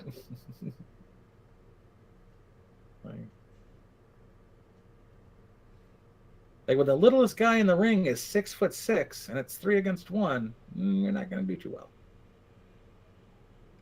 Yeah, I have respect. Knowing wrestling is fake, I still have respect for the athleticism that those guys do. And if you know the backstory of the WWF before it turned into WWE, the guys that had to do that were literally, they were like carnies. They were traveling around and putting on wrestling matches in cities for ticket sales, like as it was coming up in the 80s and becoming a big deal. Their work ethic is insane. What the fuck is his name? Tim Silva was like a 6'10", a heavyweight UFC fighter. Was talking shit to my Glenn Jacobs, who's Kane in the WWE, about how he would kick his ass, and Kane had said something about only if you're on steroids or something, and he took a swing at Kane, and Kane beat up a UFC heavyweight champion. I can believe it. Mm-hmm. I can believe it. Those guys those aren't show muscles. Yeah, not only that, those guys are used to being in pain. Well, like, I'm not sure if you understand how to fake getting hit with a chair, but you're actually getting hit by a chair. Yeah, you mitigate the damage, the damage it could cause, but you're still taking some. Mm-hmm. Yeah, there's multiple, I broke my ankle and I still had to continue the match. Oh God! Or I broke somebody fought with a broken neck. Sid Vicious with that broken ankle. Oh my God! It just bent to the side, and they beat his ass for like a minute and then laid him out. Right. Yeah. He was screaming in pain and saying he could go on. And they're like, no, you can't. So they dropped a couple elbows on him and laid him out. I mean, literally the story of Kevin Nash being stabbed and not breaking character. Holy shit. He was hilarious in DOA. He was playing a Hulk Hogan-esque wrestler. Yeah. Yeah. He was Jamie Presley's dad, and he was playing like the Hulk. Yeah. He's like, "Oh, I didn't realize you were one of your little lady friends."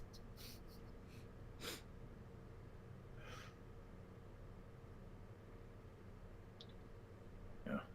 There's some big dudes. Mm-hmm. Tough as nails. Yeah. My mom took a class from George the Animal Steel. Yeah. He was her literal professor. And the fucking guy was eating turnbuckles in the ring. Yeah. Yeah. I was like that's super weird, Mom. That had to super weird. that had to be weird because I understand that what he was doing in the ring was a show. I get that. But Unlike the Iron Sheik, that's still his voice. So, what is it like taking a class from George the Animal Steel?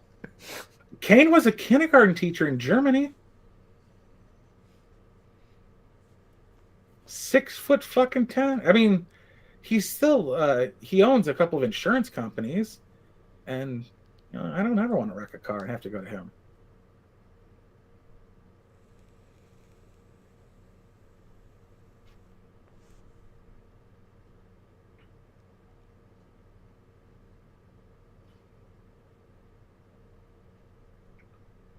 But I don't know who broke there. Was that Chris Benoit?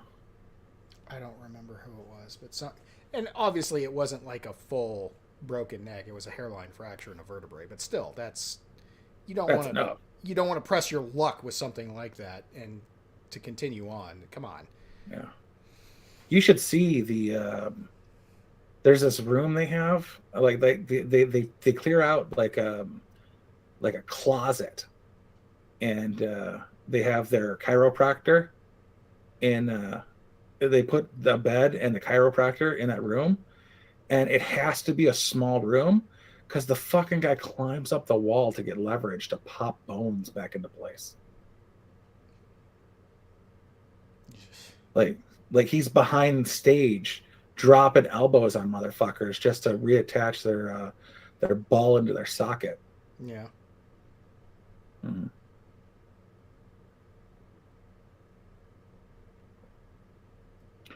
There was one of the behind the scenes for one of the WrestleMania. There's like a 40 anthology of WrestleManias, and one of them had the chiropractor, and he literally was doing like diamond push-ups on the back of this guy's shoulder blade, and his feet were like 7 feet in the air off and he just kept pushing and grunting, and they're screaming their heads off and holding down Prince Albert. He was a bald guy with a bunch of tribal tattoos. Okay. All the face piercings, popping his shoulder blade back in.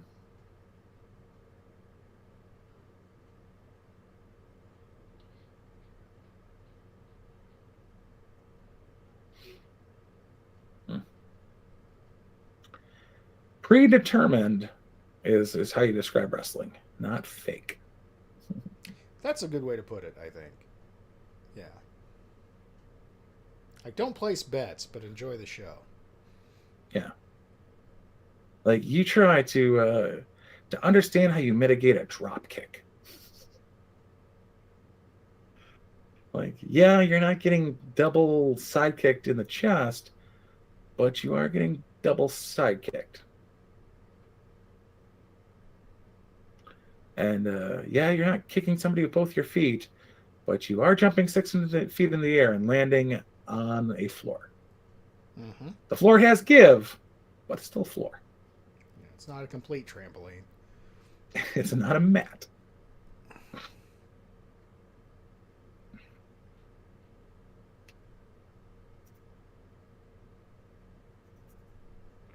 And the bigger the dudes got, the harder the floor got. Back in the 70s, that floor was a lot softer than it was when you introduced Yokozuna and Rikishi and Tugboat and those 7-footers. Andre the Giant. Andre. Hulk Hogan picked that dude up. Hulk Hogan picked up Yokozuna. Yeah. And Yokozuna actually weighs more than Andre. In a smaller package. Yeah. Wouldn't be surprised if he had some back issues after that. Like, I'm not sure how much of that was fake and how much of that was real, but during that event where he picked up and slammed Yokozuna and he put his hand to his back, I'm like, probably real. Yeah, that probably hurt. Yeah. But that was a cheat too, because that was like Yoko was jumping over and doing like a almost like a flip, and Hulk picked him up, tucked him, and made sure his head landed before his back did, so he didn't kill himself. Like even the giant fat bastards are still athletic. Yep.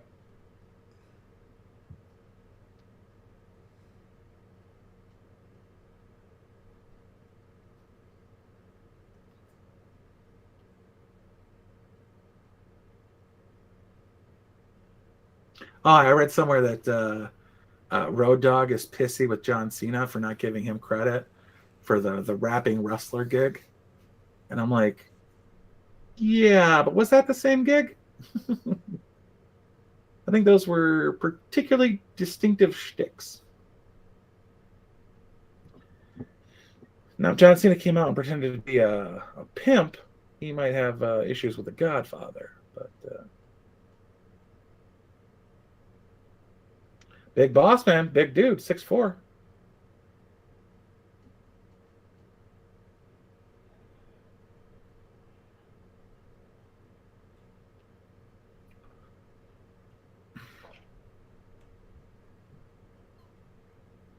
The only wrestler I feel bad for is Jake the Snake Roberts Snake.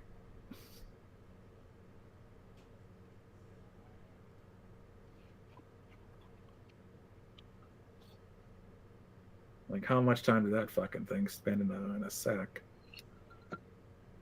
Yeah.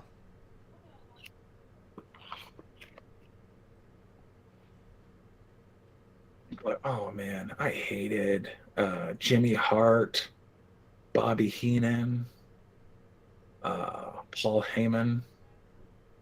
You're supposed to hate the heels. Well, yeah, but they weren't even wrestlers. They were just managers.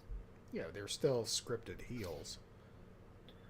Like Elizabeth could do no wrong. She wasn't a cheater though, particularly. Oh, I love Miss Elizabeth. Like very rare. Like I think like a couple times she like kissed somebody, but other than that, Miss Elizabeth was just side eye candy. She wasn't a cheater like Jacqueline or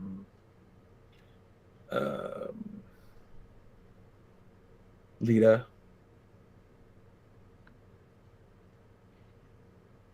There was a time when China was a dude.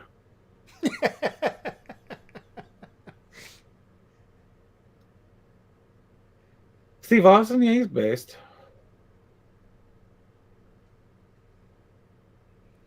When you work that hard, I think most of them are. I think if they put on airs otherwise, they're doing it as a grift, because you can't come up in that industry without, like, The Rock. How much of a bitch has The Rock turned into? And it's only been the last couple of years. It's been since Trump got into office. Yeah. Well, You and know, how fast did that little bitch, that big bitch, let's face it, he's big, Yeah. turn on Joe Rogan? Was it even 24 hours? It was yeah, it was the day. It was one news cycle, the next news cycle. But he's making the money he can. I like him. He's got charisma. He seems to be a likable dude. But when you're that fucking wishy-washy on simple, stand by your principles sort of shit, fuck you. Well, he's just struggling to stay black. It's being part of being BIPOC. You know, it's always the light-skinned ones that are the biggest racial advocates. That's just it. You He's know, not out there really spouting much racial stuff. He's not like he's fucking Colin Kaepernick. He's the But Rock. yeah, like there's no one out there provoking BLM that looks like fucking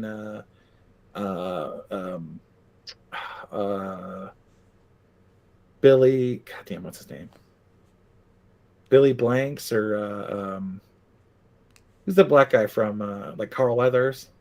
like black men. It's not Carl them. Weathers is kind of mocha, but I know what you mean. You mean like with the so dark they're purple sort of thing? Bill Duke. Yeah. Bill Duke. There you go. I was thinking Billy Blanks. Billy Blanks is blue black. That man is black. But yeah, it's never them. It's the Dramacessens or the Sean Kings, Sean King is white. Martin Luther Creams. Talcum X. Uh, Yeah, but The Rock doesn't need to do that. I kind of am sympathetic to The Rock in this much. He's trying to position himself so that everybody can be a fan of The Rock, of Dwayne Johnson. They're not even The Rock now. Now it's Dwayne Johnson. yeah. He wants everybody to be a Dwayne Johnson fan. I understand that. But when you have a 24-hour wishy-washy cycle where you're like, Joe Rogan's the man, I don't know what everybody's so upset about, and then the out of context N-bomb thing drops and you immediately throw him under the bus. That's not helping your case for everybody to be your fan, because there are a lot of people out there like me going, what Joe Rogan did wasn't great, but it wasn't as wrong as you're making it be, and there is no reason for you to abandon it at this time. Yeah. You're a bitch, Dwayne "The Rock" Johnson. Yeah, I'm still with the last Rock. It's me and Charles Dutton, or Thomas Dutton all the way. Or Charles Dutton. The original Rock. So, again, I like him. He's got charisma. I tend to like him in most of the stuff he's in. But after pulling that bitch-ass move, I wasn't real happy about the supporting Joe Biden thing.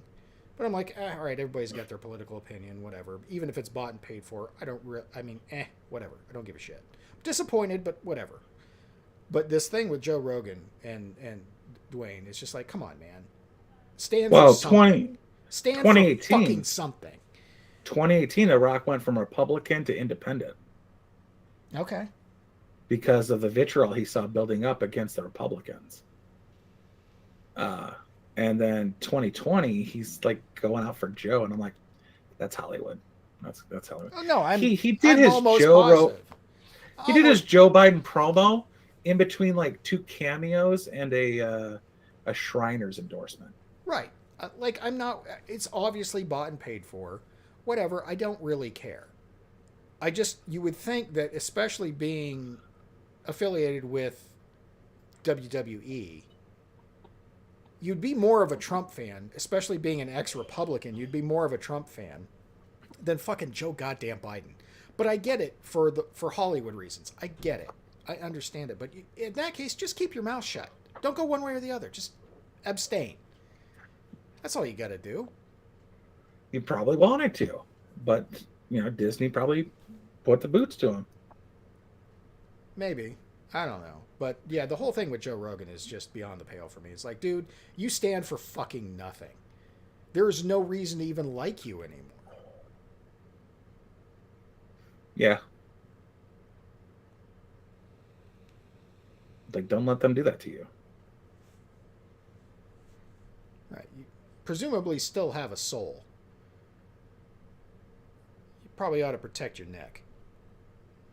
Yeah.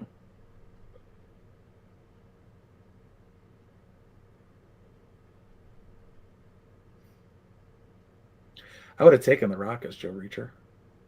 Yeah. Like, wrong color, wrong height, wrong hair. Yeah, I still would have taken it. Like Buford T. Pusser. Yeah, even in bad movies, like where's the one where San Andreas? Terrible fucking movie. Still enjoy watching The Rock. I didn't see it. Yeah, it's a terrible movie. I don't recommend I it. didn't see that, or the one with the tower. Oh, where it's sinking? I think it was taken hostage, or there was a fire or something. I don't know. That's San Andreas. No. There's a. He's missing a leg. No, that's definitely not that one then. Yeah, it's like a tower that's taken hostage, or there's a fire or something. He's as close to an Arnie replacement as we're gonna get. So there are things I'm willing. He even got the cameo pass down in Rundown. Yeah. Arnold, like, he was walking out after beating up he's walking into at the beginning to beat up all the football players, and Arnold was walking out and he goes, "Good look,"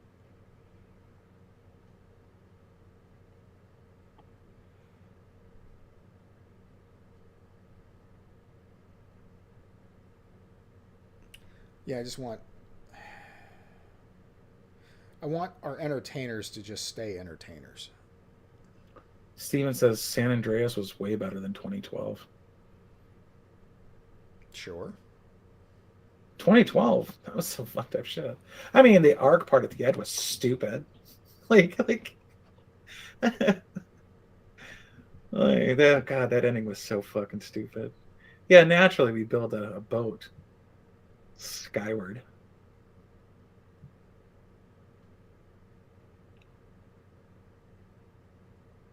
But like, Dwayne was the American equivalent to Canada's Ryan Reynolds. You know, just charismatic as hell and fun to watch. Like, you genuinely rooted for whoever he was playing, no matter Yeah, what. we're not. We're. I'm done giving Canada to Ryan Reynolds. I'm claiming him now. Yeah, well, he would take issue with that, but Ryan Reynolds is smart enough to stay out of much politicking. He'll make the occasional snide joke here or there, and they're pretty evenly distributed, whether you want to call him right wing or left wing. But other than that, he knows he's just there to entertain people, and the politics don't need to be a part of it. Okay, so the one about the skyscraper is actually called Skyscraper. Okay. Which came out 4 years after San Andreas.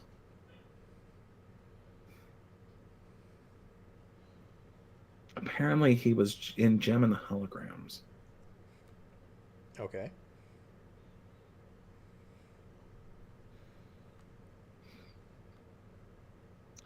Will Sawyer in Skyscraper. He played The Rock in Fighting with My Family.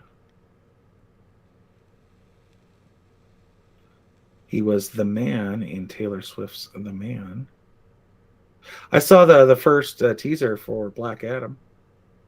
Oh yeah. Looked pretty good. Mm-hmm.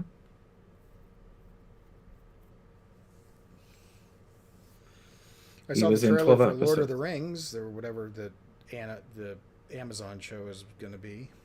That looked god awful. Yeah. Stop making black elves. Well, they have a black female dwarf who has no beard.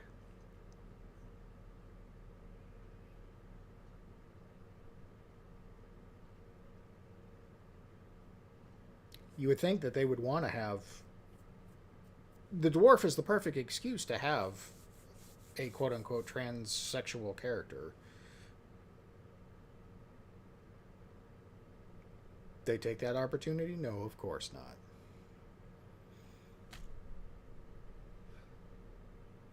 Did you see Red Notice? No, not yet. You should. I probably should. Again, I like both those guys, so why wouldn't I? And there's nothing wrong with looking at Gal Gadot for a while, so I probably oughta. But the only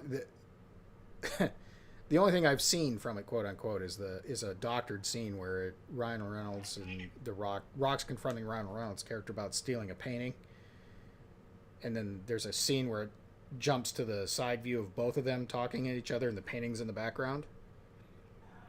And I think it was Ryan Reynolds that put this out. He switched the painting to be that picture of The Rock with the fanny pack and the turtleneck.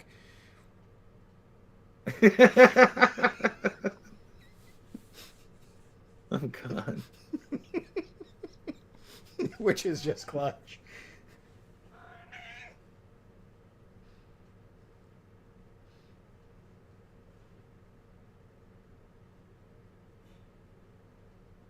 I did see the trailer for Doctor Strange in the Multiverse of Madness. What was that? True to form, impossible to follow and get anything out of. Sounds Which about right. it with a title like that, it kind of needs to be.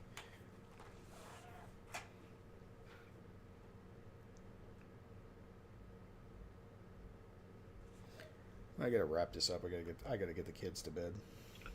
Oh yeah, let's wrap it up. It's 11. Let's do this thing where we don't do this thing anymore. Okay, we can quit. All right. Everybody, good night. Good night, everybody. Good night, everybody.